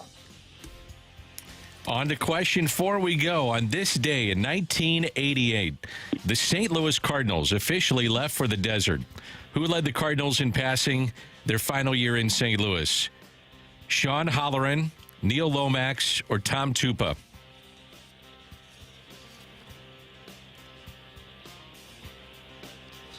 I'll go with that last one with Tom. Tom Tupa. Okay. Yep. All right, Josh, how you feeling? We're going to go get Randy. He is in the box of silence, I guess, back there. Yeah. So what do you think? How you doing here? That could have easily been an 0 for 4 for me right there. Easily 0 for 4, okay. You got to have confidence. We were trying to pump you up, so you should have that background music going. Oh, there's Randy, ready to go. We had no college football, no modern baseball, so that was tough. It was tough. Rocc loves that. I feel like he specifically does that. He somehow knows what the listener is hoping for and does the exact opposite. Seems to happen. Nice job, Rocc. Way to go, Rocchio. Yeah, exactly. Randy, say hi to Josh. Josh, good morning. How are you doing? Randy, I've done better, man. Yeah, I think the streak is probably intact here, my friend. Oh well, I feel for you, brother. We'll see. Thanks for playing, though. We appreciate it. Don't believe a word that Randy Regardless of what says. happened. Don't believe it. All right, Randy, you ready to take on Josh? I in guess the I'm fight? ready, yeah. Question number 1. Last night was the Buccaneers' 12th playoff win as a franchise. Which quarterback leads the franchise with 5 of those wins? I'm going to guess that it was Tom Brady. He had 3 with 1 year where he won a Super Bowl, right? And then another one where he beat Aaron Rodgers. So I'm going to go with Braids. You ready for question 2, Randy? Yeah. Happy birthday to Pioneer Kurt Flood. After sitting out the 1970 season, which AL team did he play for in 1971? Well, Dan? Yeah. Here in St. Louis, we would be knowing that team as the Washington Senators. I'm going to say that he moved on to Washington. Question 3, please. To continue his career. Just be quiet, Randy. We're on to 3. All right. Question number 3. Last night, Marc-Andre Fleury took sole possession of the number 2 spot in all-time goalie wins. Which Hall of Famer does he still trail for the number 1 spot? Hall of Famer. Okay, so that knocks Curtis Joseph out of the mix. And Mike Liut. And He's a Blues Hall of Famer. Patrick Lalime. Yeah, Friday night, Blues Hall of Fame induction ceremony. Hall of Famer that Marc-Andre Fleury is second to. Ronnie Hextall, is he in the Hall of Fame? Just answer the question. Tony Esposito's a Hall of Famer. Answer it. Answer it! Well, you got Gretzky and skaters, and you got Brodeur and goalie. So I'll just roll the dice here on Martin Brodeur, former Blue legend. This day in 1988, the St. Louis Cardinals officially left for the desert. Oh, St. Louis football Cardinals, then. Well, that would be 1988 going to the desert. Yeah, the Valley of the Sun. And yes, the sir. Arizona Diamondbacks weren't a team until 1998. Yeah, 10 years later. Yeah. So who led the Cardinals in passing their final year in St. Louis? Oh, man. Jim Hart was gone by then. Just answer it. We all get it. You know a lot of stuff and useless information. Just answer the question, please. Dan, I'm going to go with a guy that I think might be the most underrated quarterback. Thrower. Yeah, okay. Not quarterback, underrated thrower yeah. in the history of the National Football League. No. That's quite a statement, the NFL. He could throw, man. Neil Omex. Let's go through the answers. Or whatever you do. I have to ring the bell first. And I have to gild the lily a little bit, which you didn't step all over at all. So let's just go right to it. Ring that bell. Go crazy, folks. Go crazy. The winner and still champion of the fight, Randy Carricker. I'm sorry, Josh. Not only did he hit the jack, but he skunked you 4-0. Oh, no. Yeah, that's how I thought that was going to go. It's embarrassing, too, because I texted a lot of friends, told them to tune in. So I'm going to be hearing about this all day. You keep your head up. My you apologies. don't worry about that. Just blame it on me, Josh. It's all my fault. I didn't have any modern baseball or college football. That's my bad. Last night, of course, neither of them are playing anymore. Last night, the Buccaneers' 12th playoff win as a franchise is, in fact, Tom Brady, who leads them with 5. He won 4. They were a wild card team when they won the Super Bowl. And then they beat the Philadelphia Eagles the next year before falling in the next round of the playoffs. Brad Johnson only won 2 when they won a Super Bowl because they had a bye. Right on through, or 3, I guess, because they had a bye, so right on through. Happy birthday to free agent pioneer Curt Flood. After sitting out the 1970 season, he played with the Washington Senators in 1971, Washington. Last night, Marc-Andre Fleury took sole possession of number 2 spot in all-time goalie wins. He passed Patrick Roy, and he's still behind Martin Brodeur. And on this day in 1988, the St. Louis Cardinals, football Cardinals, officially left for the desert. Who led the Cardinals in passing their final year in STL? Lomax was not hurt. He played 15 out of the 16 games, I believe, that year, and so he was the leading passer for your St. Louis football Cardinals. A 4-0 win for Randy Carricker in the fight today. Josh, thank you so much for joining the fight and joining the show. All right. You guys have a great day. You too, Josh. Thank you. I am going to admit this. The part I do like is Al Davis at the end. Just do it. Yeah, Yes. Just do it and hit that one more time. You got it. You don't. Yeah, I like that part. That's the only part I like of the fight. You don't like the multiple air horns going off when he does that? No, it hurts my ow. That's enough, Randy. Oh. That's enough. Carrie's favorite was always the good try, good effort, kid. Oh, I like that one, too. He has so many. Coming up, it's a first look at next week's NFL Divisional Round playoffs. That should be interesting. And then we also have a rush hour reset. That's at 9. NFL notes, coaching carousel. Maybe more Cardinal stuff. And don't forget, at 9:45, it's rock and roll here on 101 ESPN. But coming up next, our first look at the NFL's divisional round of the playoffs here on the opening drive with Brooke and Dan and Randy and Matthew on 101 ESPN.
Hey everyone, it's Brooke here, and this year we decided that it was time to make a major upgrade to our home by updating our bathroom. We have a house in U City. It's over 100 years old. We absolutely love it, but what we didn't love is our main bathroom. But this is the first time that we've really done anything like this before. Not sure really where to start. We decided to reach out to one of our great sponsors here of 101 ESPN, and that is E&B Granite. E&B Granite's team visited our house for a complimentary consultation. They sketched out a vision to really maximize our bathroom without losing that charm that we really like. My favorite part, though, was going over and working with E&B Granite and stopping by their showroom to really explore their large selection of in-stock custom countertops and cabinet options. Jen, she was the one that helped us out, and she was fantastic. When we went there, she already had a lot of great ideas for us that really just fit in our budget. Their friendly and experienced team has been turning visions into realities for over 20 years, and they really take pride in providing clients with excellent customer service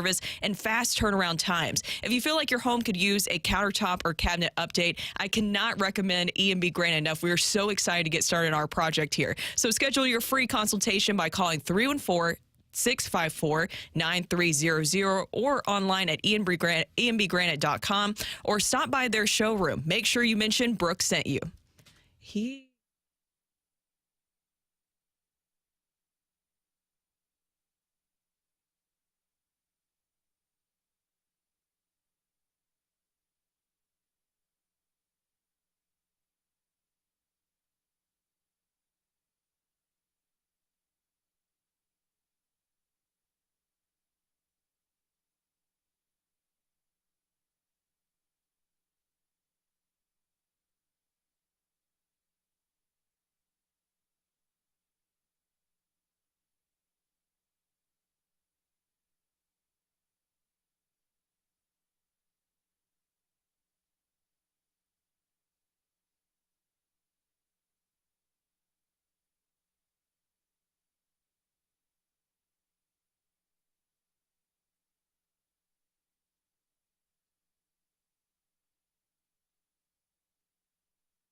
The schedule is set for the divisional round of the NFL playoffs next Saturday, 3:30 St. Louis time. The Houston Texans at the Baltimore Ravens. Let's not use our recency bias based on what we saw from Stroud and Houston over the weekend. Let's just remember that the Ravens are the number 1 seed and had a bye for a reason.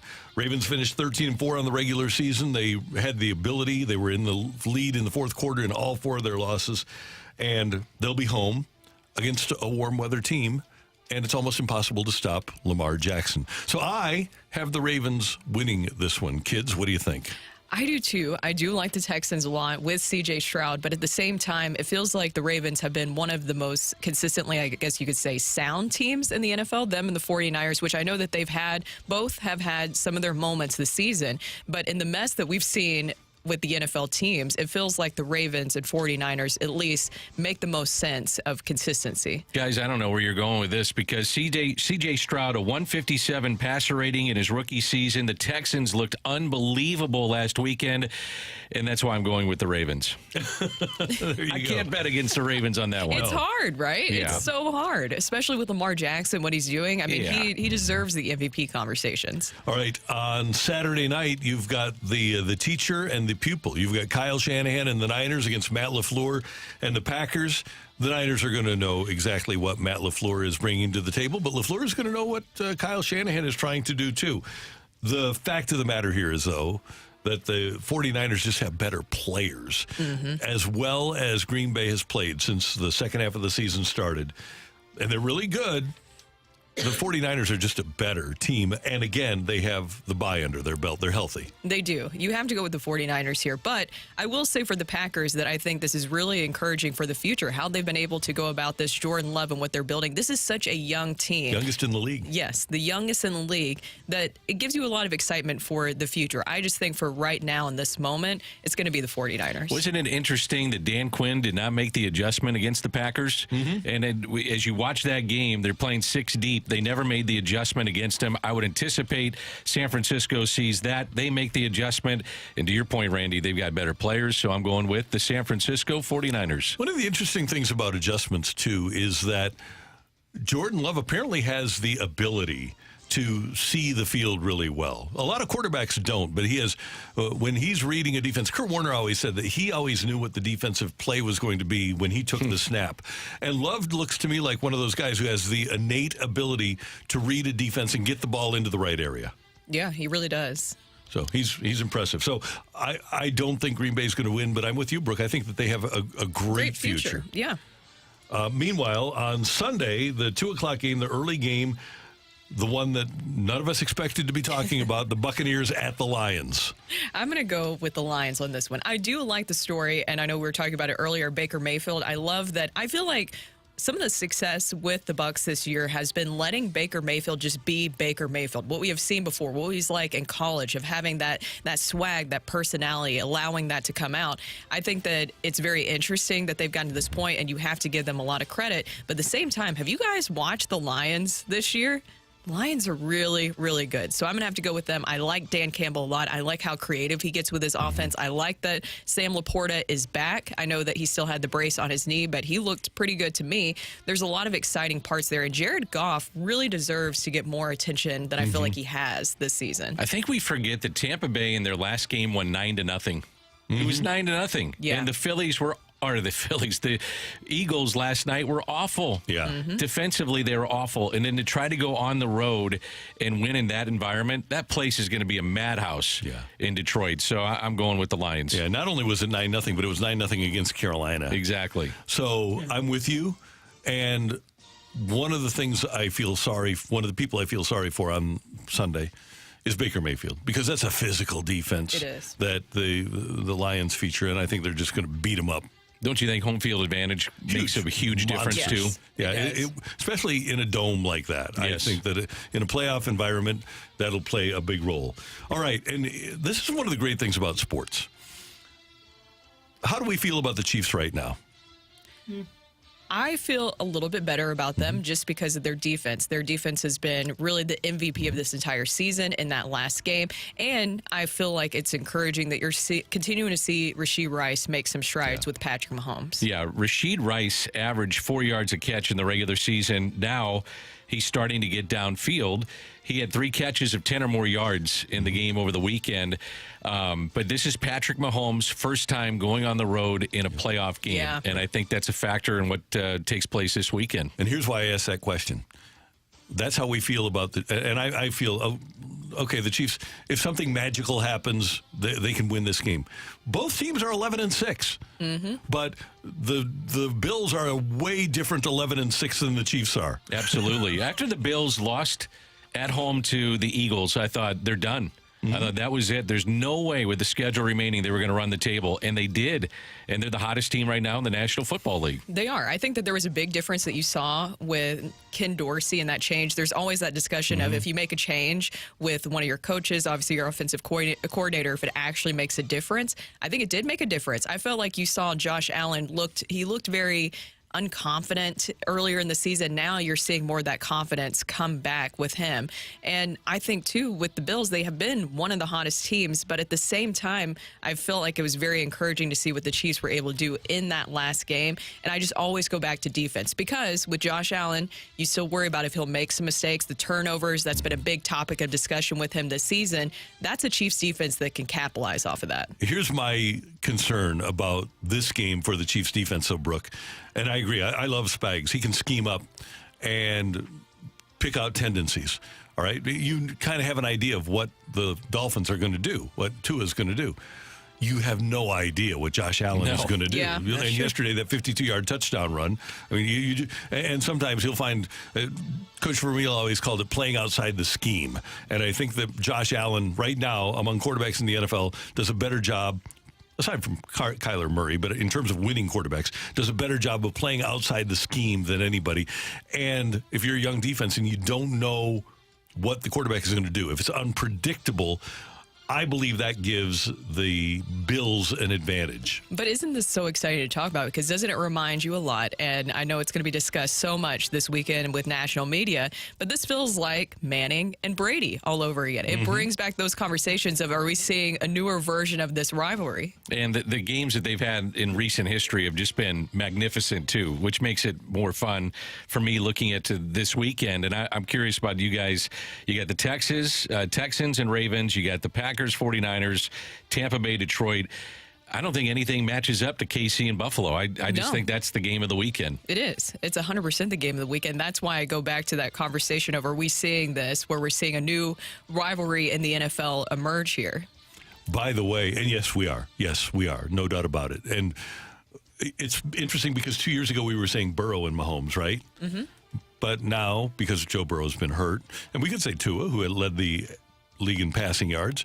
There's so many guys, but I'm with you, Brooke. I think that Allen and Mahomes are just at a different level with the excitement that they bring to the sport. Yes. They're must-see TV. They are, 100%. The weather in Buffalo on Sunday, high of 25, low of 14, and at the moment, and this could change, no precipitation is expected. So the advantage that Buffalo will have is that crazy crowd that throws themselves onto burning tables. You want to know the lines here early on? Okay, so Baltimore favored by 9 over Houston. The 49ers favored by 10 over the Packers. Wow. Detroit favored by only 6 at home against Tampa Bay. And the Bills have opened up as a 2.5-point favorite at home against Kansas City. Wow. Well, didn't Vegas get it wrong? Didn't they have the Eagles winning? 3.5. Bucks? Yep. Yeah. 3 or 3.5, depending on where you went, according to my friends. Come on, Vegas, watch the game. To my friends. Those very close friends. Very close. Coming up here on 101 ESPN, we've got our rush hour reset. Of course, last night and yesterday, we'll talk about this. We need to have more Monday afternoon playoff football.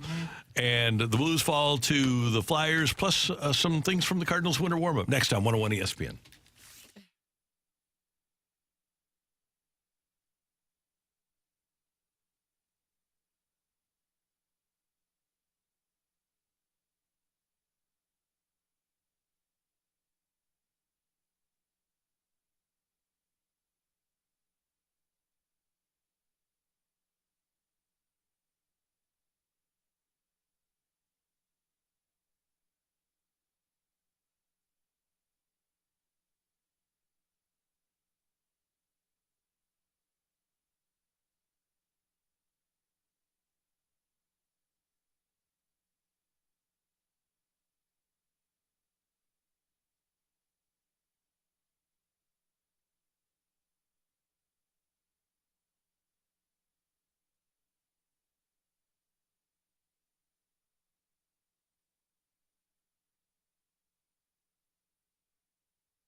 Hey, if it's cold in your house right now, you need to call 314-664-3011. 314-664-3011, because that's Hoffman Brothers, and they're going to come out. They're going to take a look at your furnace and make sure it's good to go. And if it's cold in your house, that means your furnace probably isn't doing the job that it should be doing. And, oh, by the way, it's like 2 degrees in St. Louis. So you need your furnace to do the job that it's hired to do, and Hoffman Brothers can help you do that. If you have a 2-story home and the second floor isn't getting as hot as the first, well, then you probably aren't getting proper airflow. And if you call Hoffman Brothers, your Mitsubishi Electric heating and air conditioning dealer, they'll come out, take a look, and see what solutions are available to help better distribute heat to your second floor.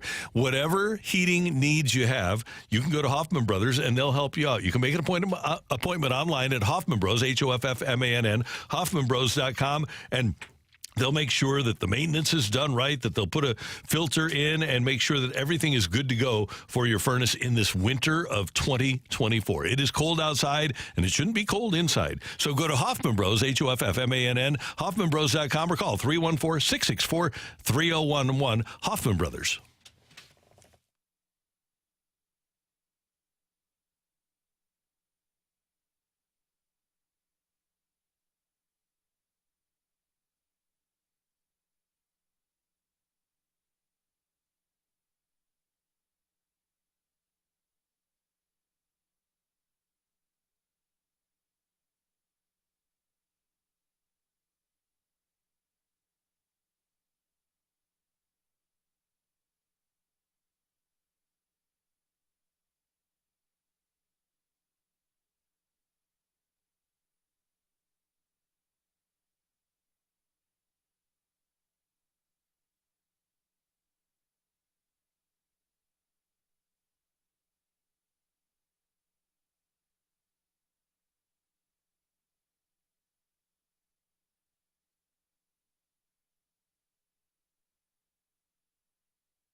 It is 9:04 in St. Louis. Time check brought to you by Clarkson Jewelers, an officially licensed Rolex jeweler, with Brooke Grimsley and Dan McLaughlin. I'm Randy Carricker. It's great to have you with us on Tuesday morning after the Blues fell to the Flyers in the finale of the Blues 4-game homestand. The final score was 4-2.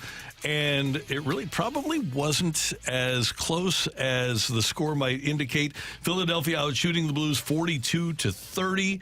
The Blues were able to get a power play goal. They've got that part going, but overall, just not a very inspiring performance on the part of the St. Louis Blues. Here's their head coach, Banny. Yeah, certainly Joel played well again here today.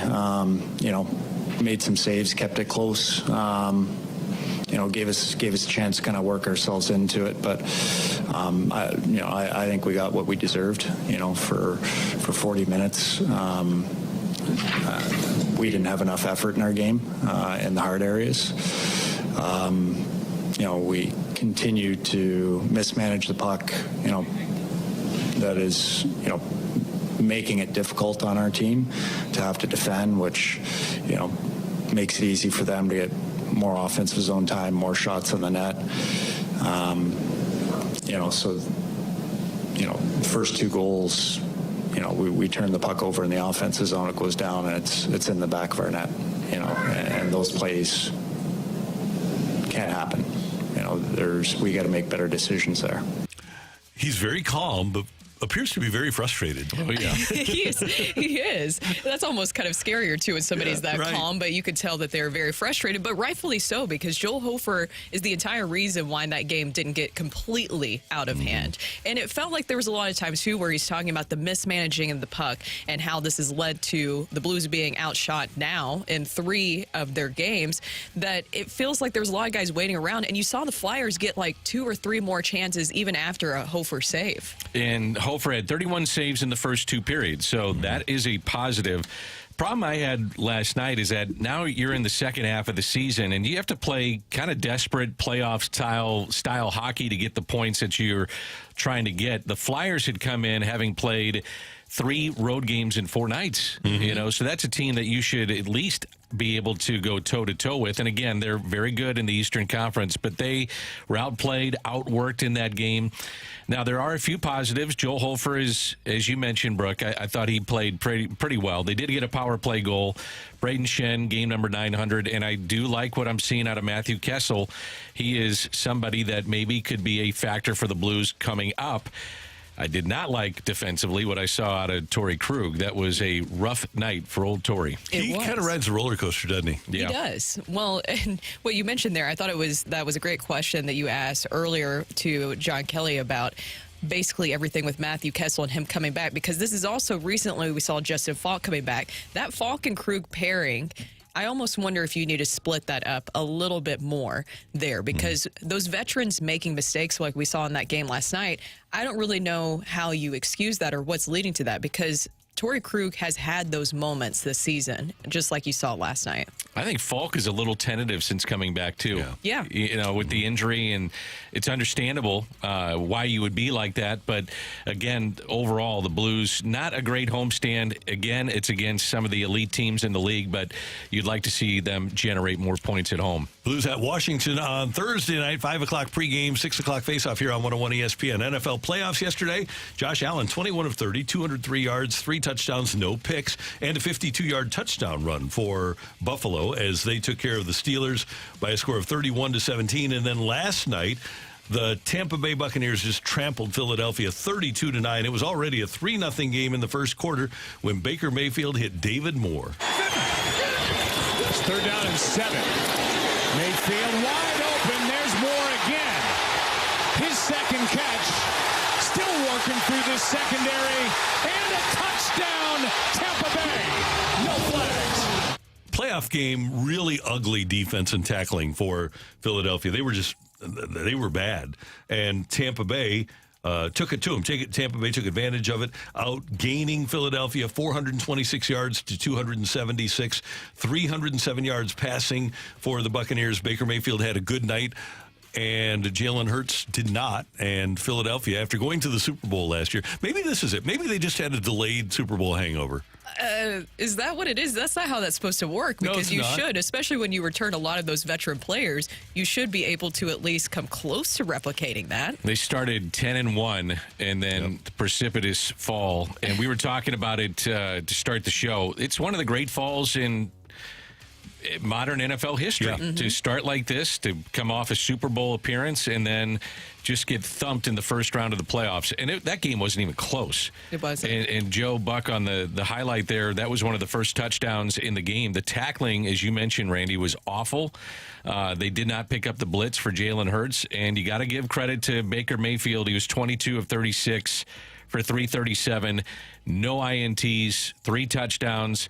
And let's face it, he's had a very good year. He's taken this team into the playoffs, won a playoff game, and you got to give him some credit here. We haven't seen an implosion like that since, I saw this last night, this stat, since the 1986 Jets. When you're talking about just a complete collapse that you're seeing, like we've seen with the Eagles, I don't know how you can reconcile this, because they have had so much talent return. Is it just the fact that you had your offensive coordinator and defensive coordinator go elsewhere? Is it simply that? Yeah, it could be that. It plays a huge role, and those are 2 good coordinators too. They did good jobs as head coaches. Jonathan Gannon in Arizona, Shane Steichen in Indy. But it was almost like they started searching for the Titanic, and then boom. Yeah. Over. See ya. Yeah, they're submersible. I knew that was you coming. know what I do when this happens? I was, as soon as you said Titanic, As soon as you said implosion, you were setting me up for it. saw your face. Dan, you know the face, too, that Randy makes. Oh, yeah. When he's about to make that joke, he just lights up. Oh, yeah. Like a kid in the candy store. He goes with a straight face, then lights you up, Yes. you know. Yes. Let's see, a 9:15 NFL notes, coaching carousel. We got to talk about the Cardinals. Bill DeWitt Jr., Cardinal chairman, meeting with. By the way, let me give you next week's schedule.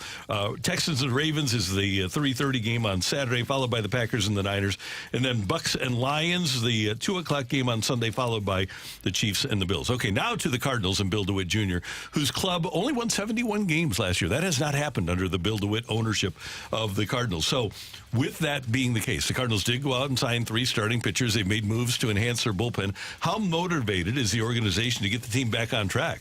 Well, we were highly motivated to do that.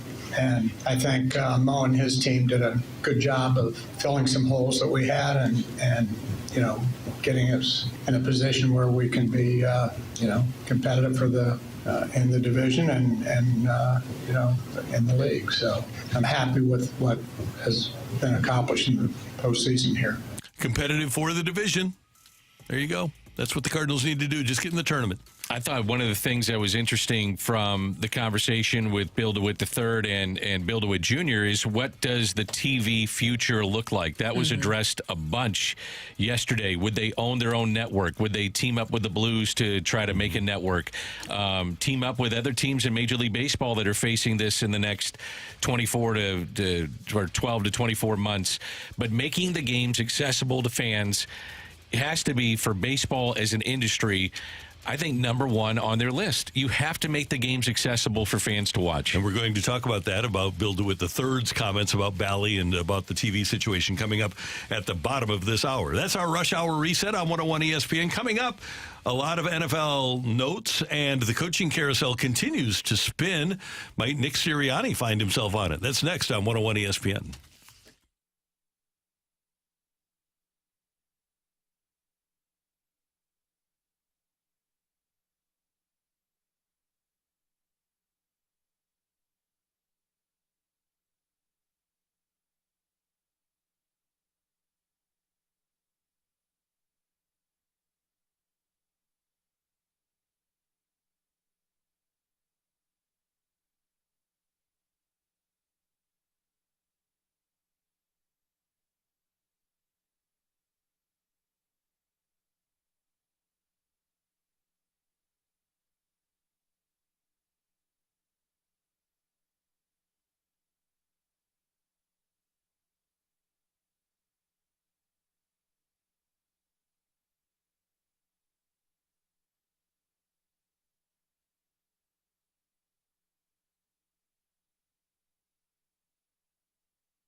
Hey, everyone. It's Brooke here for Universal Windows Direct. I don't have to tell you this because you felt it all this weekend and even right now, but it was really cold and it's cold outside. But where you shouldn't be feeling that cold, drafty air is in your home. So call my guys over at Universal Windows Direct to avoid the cold. But you may be wondering, can windows really make that big of a difference? Here's the thing. Yes, they can. And here's how. Universal Windows, they have this incredible technology developed by NASA called Super Spacer. It helps keep the edges of the glass warmer, holds the window seal longer, and makes the windows last up to 5 times longer than other window systems. So you get the best windows for your home within your budget, and they perform better and last longer. Call and schedule your free in-home estimate today, and for every 2 windows you buy, you get the next 2 for free, plus a free upgrade to triple pane glass. Tell them that Brooke sent you and get an additional $250 off your project. For the last windows you'll ever need, go to universalwindowsdirect.com.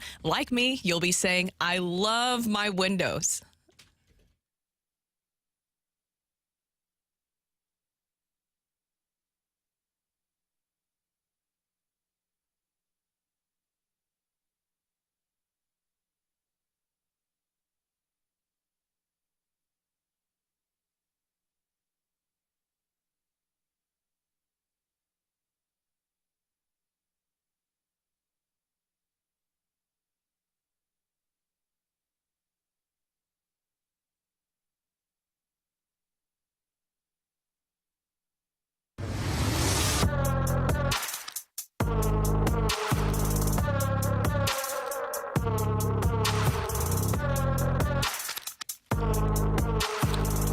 No word from Philadelphia yet on the fate of Nick Sirianni. I can't imagine that the year after taking a team to the Super Bowl and being 10-1, I can't imagine that an ownership would look at 6 weeks and say, okay, that's how we're going to define this guy. We're not going to define him based on a whole season where we went to a Super Bowl and then the next season where we started off 10-1. We're going to base what we think of him on these last 6 or 7 weeks of a season. That doesn't make sense, but Jeffrey Lurie hasn't always made moves that make sense either. No, and I guess you could say that this could be a panic move, but there's a lot of things that really fell apart that you could look at with Sirianni. You go to everything that we've seen with the Eagles defense this season, it goes back to Sirianni making that decision of demoting Sean Desai and promoting Matt Patricia.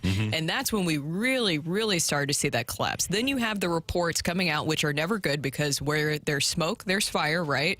This is a fractured locker room. So then you wonder what exactly is going on there, especially with so many veterans in that room. That's always shocking to see. So I honestly am not surprised that Sirianni could be in the hot seat despite everything that they did at the beginning of the season, starting out 10-1. But that collapse is just really hard to look past. I'm interested in that, but I'm more interested in Mike Tomlin. Yeah. Mike Tomlin's been with Pittsburgh, it seems like forever. They're 3-9 in his last 12 playoff games. Matter of fact, they haven't won a playoff game since 2016. There's been 23 other franchises that have won since the Pittsburgh Steelers won a playoff game.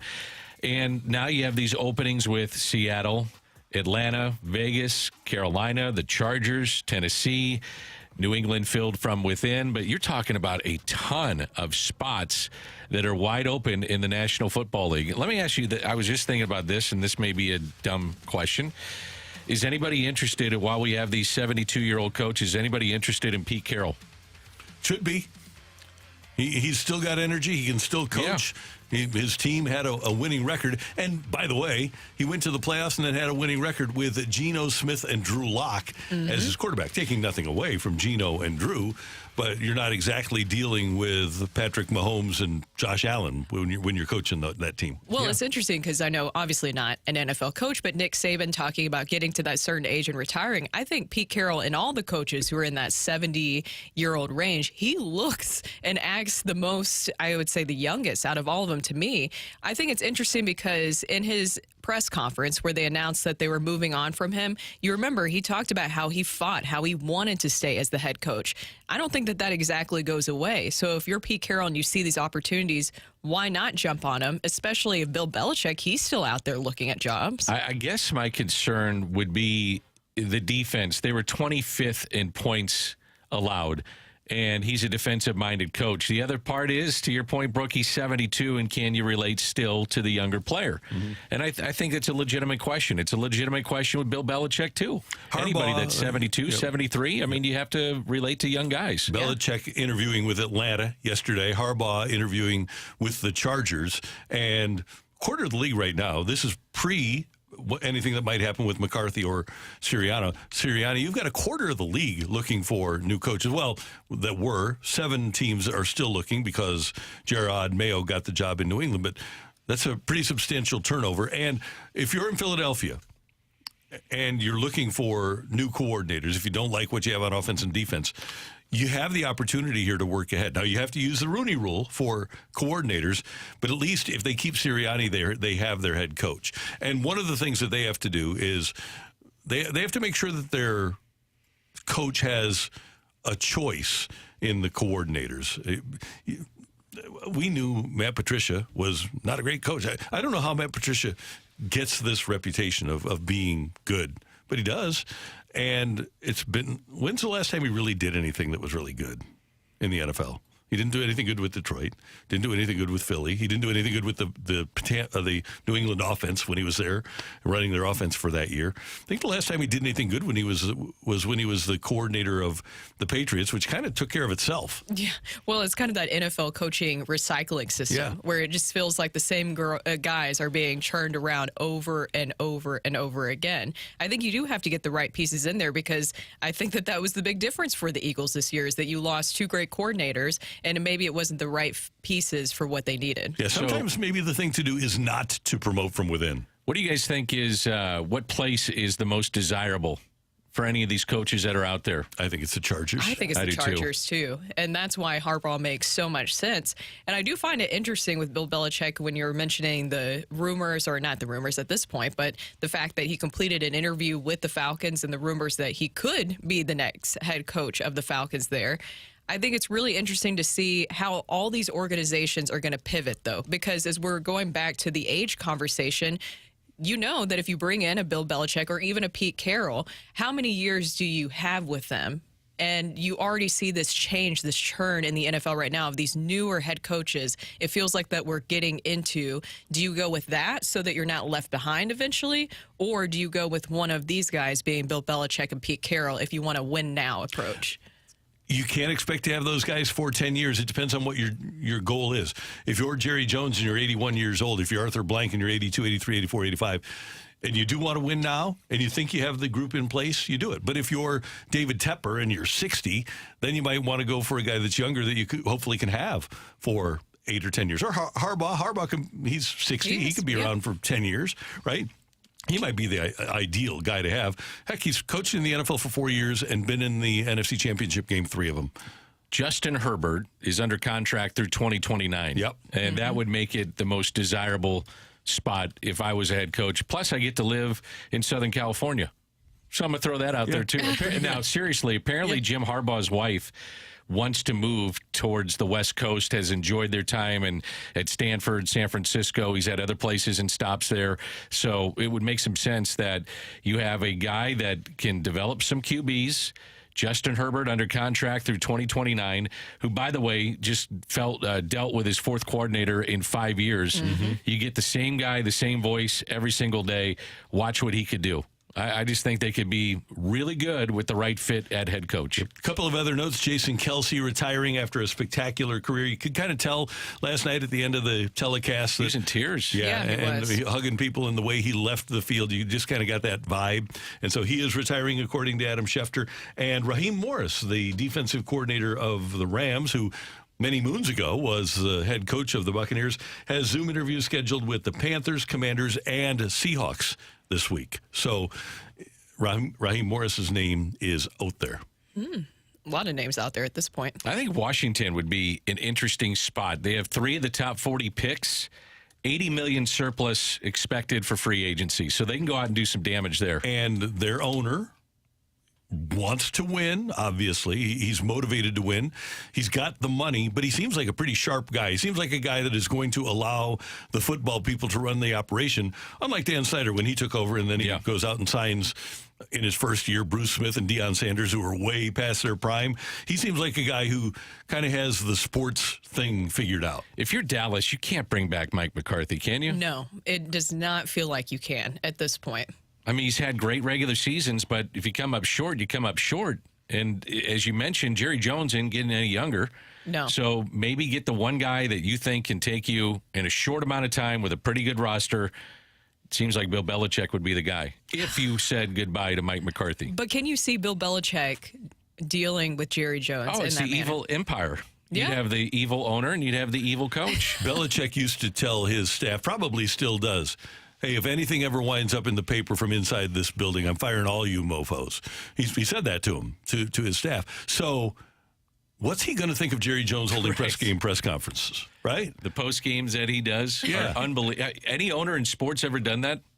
No. I can't think of one. No. And I would think Parcells, who got tired of it, you talked to Parcells about it, he just got tired of it dealing with Jerry Jones.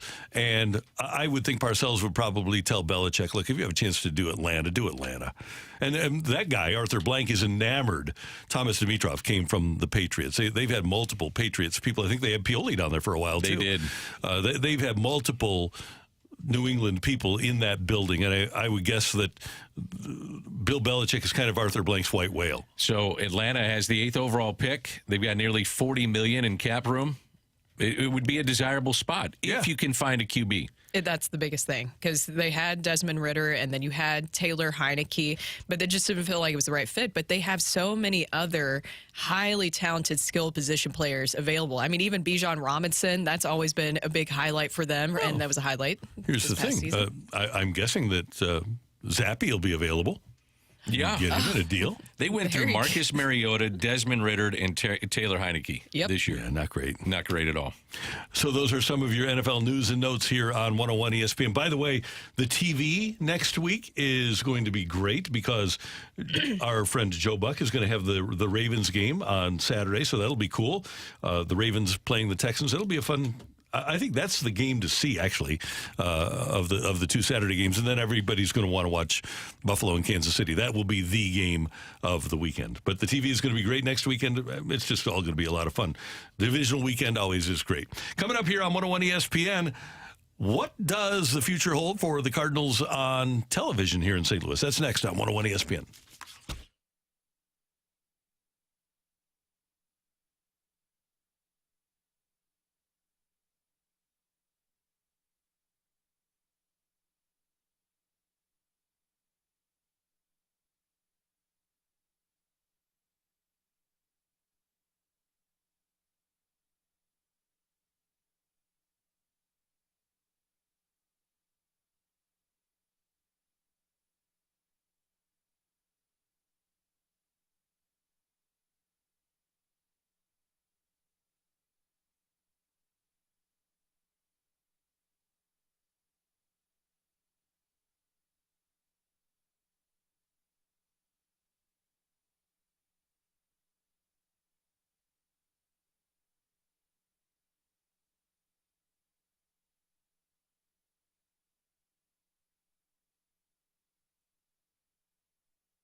Hey guys, how you feeling this morning? I know you're cold, but are you feeling energetic? Are you fatigued even though you just got up a couple of hours ago? If you are, I want you to visit my friends at Mentality in Chesterfield and South County. Find them on the web at lowtusa.com. And the reason I ask if you're feeling okay and if you're fatigued is because if you are, could be a problem with low T. Once you pass your 30th birthday, your energy level decreases. And it's in large part due to an automatic decrease in your testosterone level. Well, at Mentality, they're going to find out where your testosterone level is, and they have an FDA-approved testosterone treatment that will restore your testosterone level. All you have to do is go in and get your treatment every single week, and it'll make a huge difference in the way that you feel. And you won't be fatigued and tired all the time. You'll be able to work through those workouts that you used to be able to. And if you find yourself to be moody and irritable, that'll go away as well. You'll have a much sharper mental acuity when you start using the treatment from Mentality, and they're going to work with your insurance company to make sure that you have as little out-of-pocket expense as possible. Mentality, find them on the web right now and make your appointment at lowtusa.com.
This is Rocc with your Sports Center update, driven by Johnny Londoff Chevrolet and Johnny Londoff Autoplex. The Blues last night fall to the Flyers 4-2. They'll try to get back on the winning side with a home-and-home against the Washington Capitals on Thursday. That's away. It's a 6 p.m. puck drop, 5 p.m. pregame right here on 101 ESPN. And they're back in town for a home game against those Capitals on Saturday evening. Last night in the final games of the NFL's Wild Card Weekend, the Bills over the Steelers 31-17, and the Buccaneers trounced the Eagles 32-9. That is your Sports Center update, driven by Johnny Londoff. Find your roads and shop 24/7 at londoff.com and londoffautoplex.com. Are you kidding me?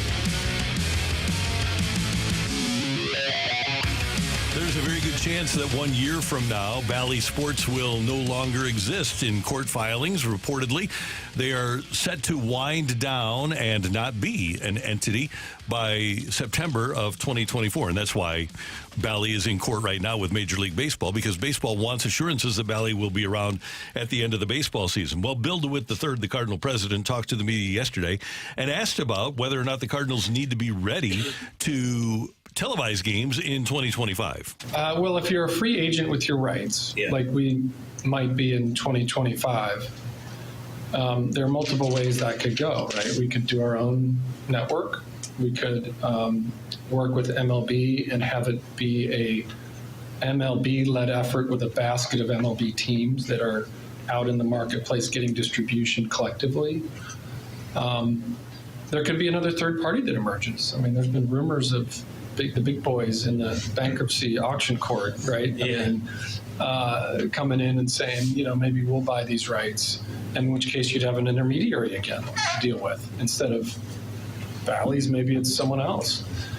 So there are multiple scenarios out there that could play out, and we need to be ready for all of them. Probably if we're ready to do it ourselves, then we're ready for anything. That's sort of my philosophy.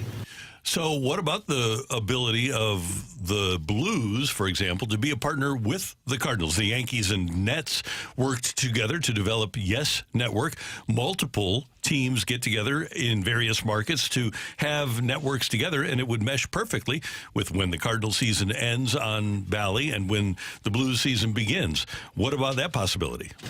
We get through next season under the status quo, and we're still with the Blues and the other properties on Fox Sports Midwest. It's likely that that would be the end of the line there, and that the rights would return back to us and the Blues. And so, in some respects, you're kind of a free agent at that point. You can partner with the Blues and do a channel. We could go it alone as part of perhaps a more holistic MLB-only strategy that would take care of a number of issues for fans related to access, which is a problem for us right now. In any event, regardless of how it works with Blues, without, on our own, what have you, it's likely there will be a direct-to-consumer product that emerges where anybody that doesn't have access to games now would be able to buy a monthly package and get direct streaming in market. That's in the future, whether it's next year or beyond. I can tell you this, MLB is prepared, as we saw last year when Bally quit paying the Padres and the Diamondbacks. MLB was ready that night to televise games. They had already bought channels on the local cable outlets and on DirecTV. They're ready to go with an app. And ultimately, guys, I believe that that's what Major League Baseball wants, is what Bill DeWitt III referenced there. It'll be kind of like the NFL, except MLB will own their programming. And what you'll have is a national pregame show. The national pregame show will throw it to your games, and MLB will own all of it. And as Bill mentioned, have the streaming rights. So if you are in Iowa or if you're in Chicago or if you're in Arkansas, you don't get blacked out. Wherever you want to watch a Cardinal game, you'll be able to watch it. And then after games, wherever you are and however you're consuming it, whether it's through streaming or cable or dish, you'll get a national post-game show too. That is what I'm given to understand about what the desires of MLB are. Yeah, and then you also had recently the report coming out that MLB turned down that Amazon offer of, what was it, $150 million is what they were looking at. If I am the Blues or any hockey team that is in one of those markets in this similar situation, I'm hoping that you're able to create a network here, because I feel like it's going to be hockey that is going to be affected the most by this change with Bally's and Diamond Sports. Hockey is scared to death. And they should be. If I'm a fan out there listening, I would say all I care about is access. I don't care how they do it. I don't care how it's done in terms of what station it's on or who's carrying the games. I just want access. And the Cardinals, while their name is the St. Louis Cardinals, they are a regional team in the Midwest, and it goes into multiple states. And you're at multiple states right now where, heck, in some places you can't get either the Cubs, the White Sox, the Cardinals, the Minnesota Twins, and then there's other places where it's Cardinal country and they're getting the Cubs, or Cubs country and they're getting the Cardinals.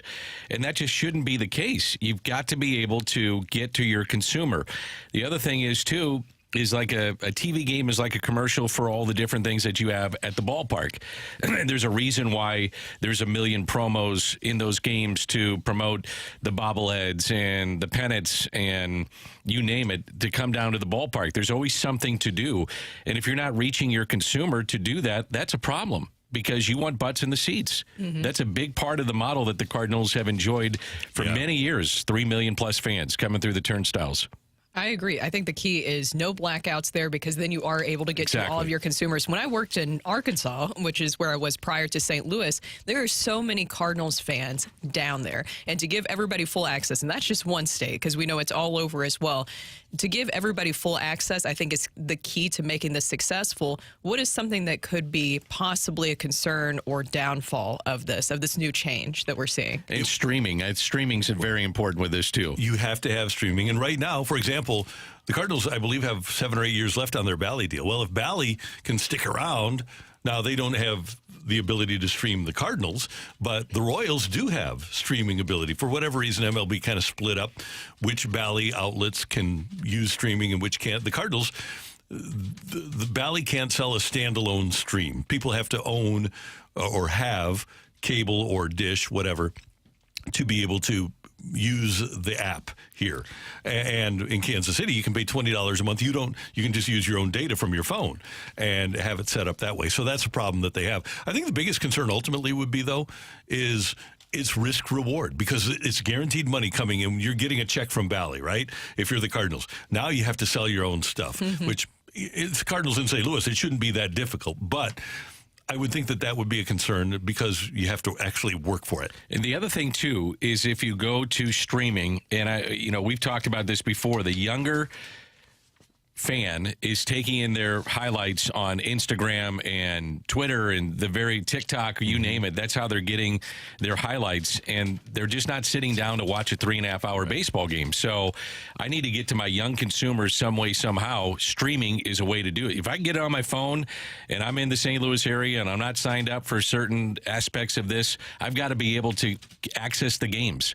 And that's very important to try to get to the young consumer. Now, maybe that's just a baseball problem and you're not going to get over the hump, but I would think that if you made it accessible to everybody, you are going to get some fans that jump on board and say, man, I really enjoy the product that they're putting out. And that's why I also like the rule changes that Major League Baseball implemented this past season, because we actually saw an uptick in younger viewership, and streaming is the way to also continue to engage with that. I have Fubo TV, and I love the fact that I can go and do a million different things while streaming. I can go and cook, and I have the game right there where I'm streaming, and I can pause it, I can record it right there on my phone. That's the key of making it so super accessible. One, getting rid of the blackouts and making it accessible for everybody, but then two, where I could just watch the game wherever I want and I don't have any limitations. One time when it was then Charter brought out, Daniel, remember this, they brought out the DVR, and Mike Shannon was promoting it on a Cardinal telecast or a Cardinal broadcast. He said, you can rewind and fast forward live TV.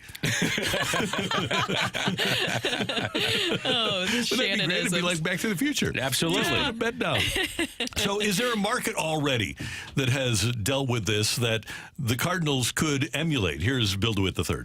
We talk to other teams a lot. In fact, my counterparts with the other teams, particularly the Bally's teams, are very commonly communicating with each other and trying to be helpful about, have you looked at this? Are you doing your homework on that? I've talked to the Padres and the Diamondbacks, who had their rights handed back to them in the middle of the last season. I'm in close contact with MLB Media. Billy Chambers is running the entity that MLB set up to help teams handle this transition. It's definitely like a big project. And the other piece of it is we're doing a lot more work about our actual TV market that we have. When Bally's was paying us a rights fee and then turning around and distributing it into our TV market, in some respects, you kind of would focus on other things because that was a long-term agreement. They were taking care of it. Well, now if it's in our lap, we better know our market. We better know who's out there. We better know what ratings have looked like in outer market territories, inner market territories. Because that's how you sell and that's how you maximize monetizing your product. Agree. I think the Marquee Sports Network is a good example of maybe a direction that the Cardinals could go. Is that something that you see that it would be viable for them to emulate? That's your own station, so to speak. So you'd have your own network. And I think to Bill's point, I just think you're exhausting every option at right now. You're sitting there saying, okay, what's happened in San Diego? How have they made this available? What happens if we go and we team up with the other teams in Major League Baseball? To Randy's point, what's the penetration that we'll get with our own network in terms of how many households we can hit, how many phones we can hit, how do you make money on that? I mean, there's just a lot of different aspects of this that go beyond just saying, well, we're out of Bally's and away we go. We'll figure this thing out. I mean, they have to exhaust every single option, and I'm sure they're going to do that from this point forward. And obviously, they've done a lot of research prior to this, but until the end of the baseball season, it's a story that will not go away. In 1 minute, do you remember Sports Time? Absolutely. It's amazing how we've come back with the Cardinals in the 80s, started their own network called Sports Time. It was run by Anheuser-Busch. It was by Bud Sports. And that's exactly what they're coming back to now. Paying for it. 30 years later. That's right. Wow. And that's the way. I mean, I think a lot of people just want a la carte. Yeah. They say, I want HBO, I want this, and I want the Cardinals. and I'm willing to pay for it. Right. But how many can you get to do that? Yep, that's where we're headed. That is our little discussion about TV here on radio, here on 101 ESPN. Well, back when we were at KMOX, that would not have been allowed because Mr. Hyland, don't talk about television. He was... What? Yeah, and you were the radio rights holders, too. We were. So make sure that you go to listen to the game. Coming up, so the late, great seems Robert Hyland. insane to me. What? Just don't acknowledge that there's television? Yeah, he was awesome. He was great. Incredible. He thought TV was a fad. Not quite, but yeah, it worked out pretty well. Yeah, it worked out. Coming up, rock and roll on 101 ESPN.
Hey, St. Louis, are you tired of those same daily fantasy games that you've been having to play because of the laws currently in the state? Well, our good friends at Underdog Fantasy are going to change that with their new Pick'em Champions game. You go onto their easy-to-use website or their mobile app. You pick 2 to 5 players from at least 2 different teams, select higher or lower on the player stat projections, and then you put your entry in alongside other underdogs, and then you can just win however much you bet. And you put entries in for 2, you get 3x, entries in for 3, you get 6x, and it keeps going up just like that. Underdog is super easy to play, and it's even easier to get started. You go to their easy-to-use mobile app or to underdogfantasy.com, sign up with the promo code ROCC-ROCK, and Underdog will double your first deposit up to $100. Plus, they'll give you a special pick of higher than 0.5 total yards to use on your first Pick'em entry. That's free money for the next round of the playoffs. That's Underdog Fantasy, promo code ROCC-ROCK to get your first deposit of $10 or more up to $100 doubled, plus your special pick. Must be 18 plus and present in a state where Underdog Fantasy operates. Terms apply. Concern with your play, call 1-800-GAMBLER or visit www.ncpgambling.org.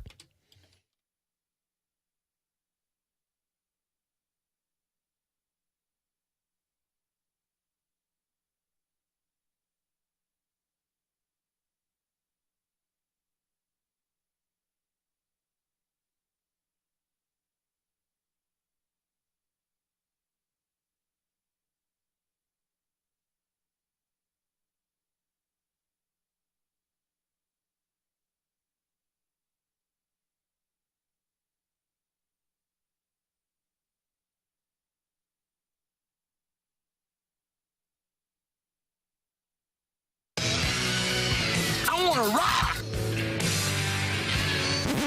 I need my end roll.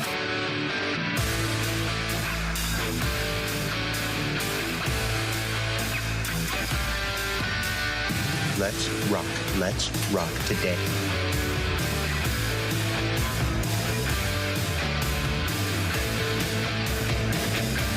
Time for rock and roll. Matthew Rocchio, what do you got for us? Well, earlier Danny Mac announced, and he didn't really prepare me for it, and so it hit me hard. One of my favorite players in the NFL retiring today, and that is Jason Kelce. And this brings me to one of my favorite pieces of audio, because now that Jason Kelce has retired, that means that probably in the next year or two, we'll probably see his little brother, Travis Kelce, retire. And just for the good of Canton and the Hall of Fame, I cannot wait for those two things to happen. Here was Jason Kelce earlier this year when he was asked by Chris Long on his Greenlight podcast about that eventual induction and who will be giving his speech. I told you, you're a Hall of Famer. I know you might not want to answer this question, okay? You can't deny it. Look me in the eye and tell me you're not. I think there's a very few amount of centers in the Hall of Fame. Okay, that's... Here's why it's hard, because I know in my heart of hearts, I'm not even the best player, even close to the best player that I played with in the Philadelphia Eagles. Fletcher Cox is a much better player than I've ever been. You got a gold jacket one day. Here's the question. Okay. Would you let Travis induct you, and would you put him on a time limit? If I do get in, I think it's probably certain that Travis is already in. Because you're kind of backed into that. You can't like, if you had somebody that you were like, oh, that's cooler than Travis, you still got to put Travis. Yeah, because I think Travis is going to be a first ballot. So I think there's a good chance that I won't be able to avoid that situation. I cannot wait for the dual speeches of Jason inducting Travis and Travis inducting Jason, which will probably be how the order goes, because he's probably right. Travis probably gets in his first or second ballot. Jason probably takes to about probably his second or third, I would guess, just because of the position and things like that. But these are going to be two insanely good speeches when they actually do hit in Canton. The problem is that Jim Hannafin ruined that for everybody when Dan Dierdorf went in, and so it used to be that somebody of the players choosing got to present the Hall of Famer. Well, Dan was going into the Hall of Fame, and Hanny spoke for about 40 minutes as a presenter. So now they have the presenter do videos. So the NFL produces like a little 3 or 4 minute video for the presenter. So unfortunately, we won't be able to hear those Kelce speeches. The NFL should set it up where they both go in at the same time. One talks about the other talks about the other. That'd be great. That would be really great. Cool. I would absolutely love that. That would be that's the way to go about it. Travis Kelce is an easy, not Travis, Jason Kelce. I know is saying he's being deprecating, but he's an easy Hall of Famer. Easy. I think he's 8-time Pro Bowler, 7-time first-team All-Pro. Right. Yeah. And there's plenty of and won a Super Bowl Hall of Fame. Are there a lot of brothers that are in the Hall of Fame? Or I wouldn't say a lot, but maybe a couple of them? Eli is going in. You think Eli's going in? Oh, yeah. 2 Super Bowls. Yeah, he's in the top 10 in pretty much every passing category. Okay. So, yeah, he'll make it.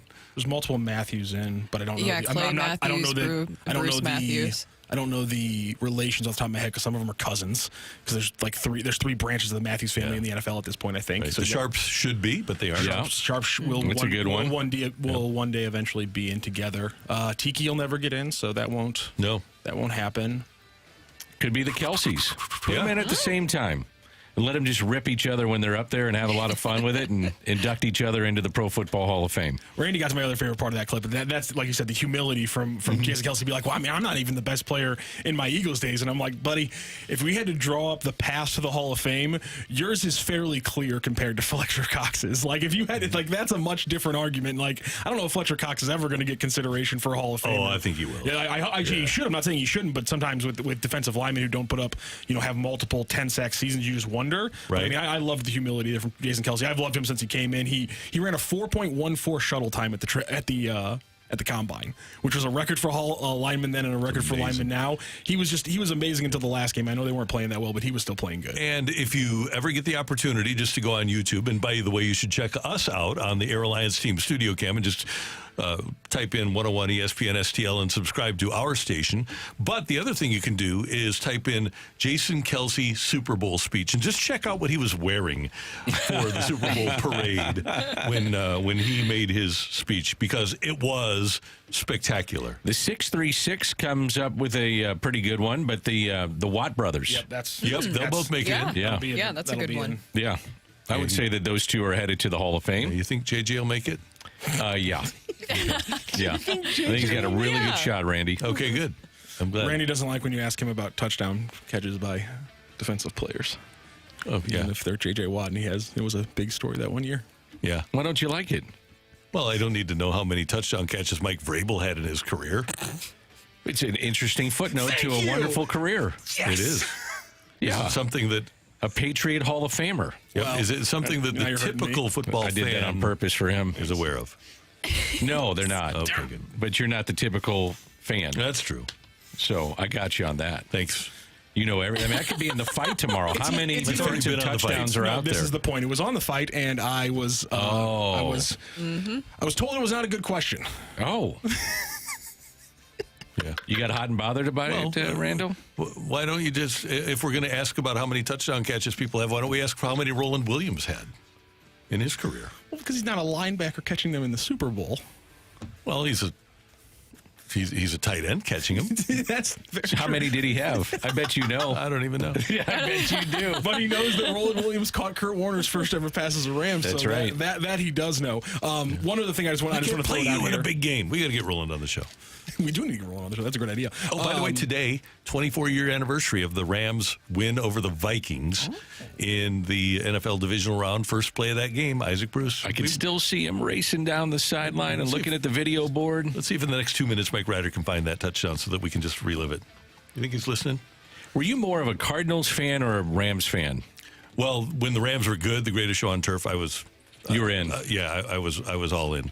As it turns out now, because my childhood revolved around the Cardinals, it was more of a Cardinal fan, but there was nothing like just literally living your entire fall around Rams football. It was so cool. Mm-hmm. And you still like the Cardinals now. Yeah, you do. I like them. Well, he likes them because Mr. Bidwell did not vote for the move of the Rams to L.A. Is that correct? That's one of the reasons, but he also gives back a lot still to St. Louis. A lot to St. Louis. And Mr. Bidwell, Bill, loved St. Louis, and Michael still has an affinity for St. Louis. And they even have like a big museum in their stadium. They have a big St. Louis Cardinal museum. So they got to go to work. Warner, the quarterback, fires up the middle. The pass is caught to Isaac, and he's gone. Listen to that call. Amazing. Dick Vermeil told us yesterday that was going to be the first play of the game. It was a play pass with a double post. It was. Can you bring it back up a little bit? Oh, we lost it. No, I got it. Okay. It's well. Here's the thing. Let me just tell you. Players doing their celebration. That's called the bob and weave. One of the things is he has the two receivers in the slot here. They're both going to run a post, and whoever the safety comes off on, they throw it to the other guy. You see the post there, and then the post there. Both of them going to the inside. The guy that they came off on and left free was Isaac Bruce. And their first play a touchdown. So, a couple of things about that. Number one, the Rams had an assistant equipment coach named Billy Long, and he would get the players together before games and after practices. And one of the hallmarks of the Rams was their hard work. And he would go, "Gotta go to work. Players, gotta go to work. Gotta go to work. Gotta go to work." So when Pat Summerall says, "So they gotta go to work," he's referring to what Billy Long did. Vermeil, these guys loved Dick Vermeil, and he allowed John Madden to come in and watch a special teams meeting. And then, like they said in the meeting that they had, the production meeting, here in what is now a really pretentious and an extremely feeling vulnerable NFL coaching fraternity, DV said, "Here's what we're going to run on the first play. I'll tell you guys, I'm not worried." He trusted them. And then for that to happen, and as you go through that telecast, if you get a chance to watch it on YouTube, those guys were rooting for the Rams. And if you're a Viking fan, you were probably a little ticked off. But it was pretty cool to have Madden and Summerall love the Rams as much as they did. You probably watched it over under the full game 20 times? At least. Yeah, I'll watch it today. I'll watch it today. It was awesome. Great job today by our producer, audio, video engineer, the one, the only Matthew Rocchio. Pleasure. Brooke, did you have fun today? Yes. Danny Mac. Yes, sir. You're awesome, bro. No, you are. No, you are. No, you are. You are. It's a mutual admiration society here. You guys are great. Always fun to be here. It is fun to have Danny Mac with us. We thank you for tuning in, texting in, and being a part of the show for all of us until tomorrow morning at 7. Have a great Taco Tuesday, everyone. That's right.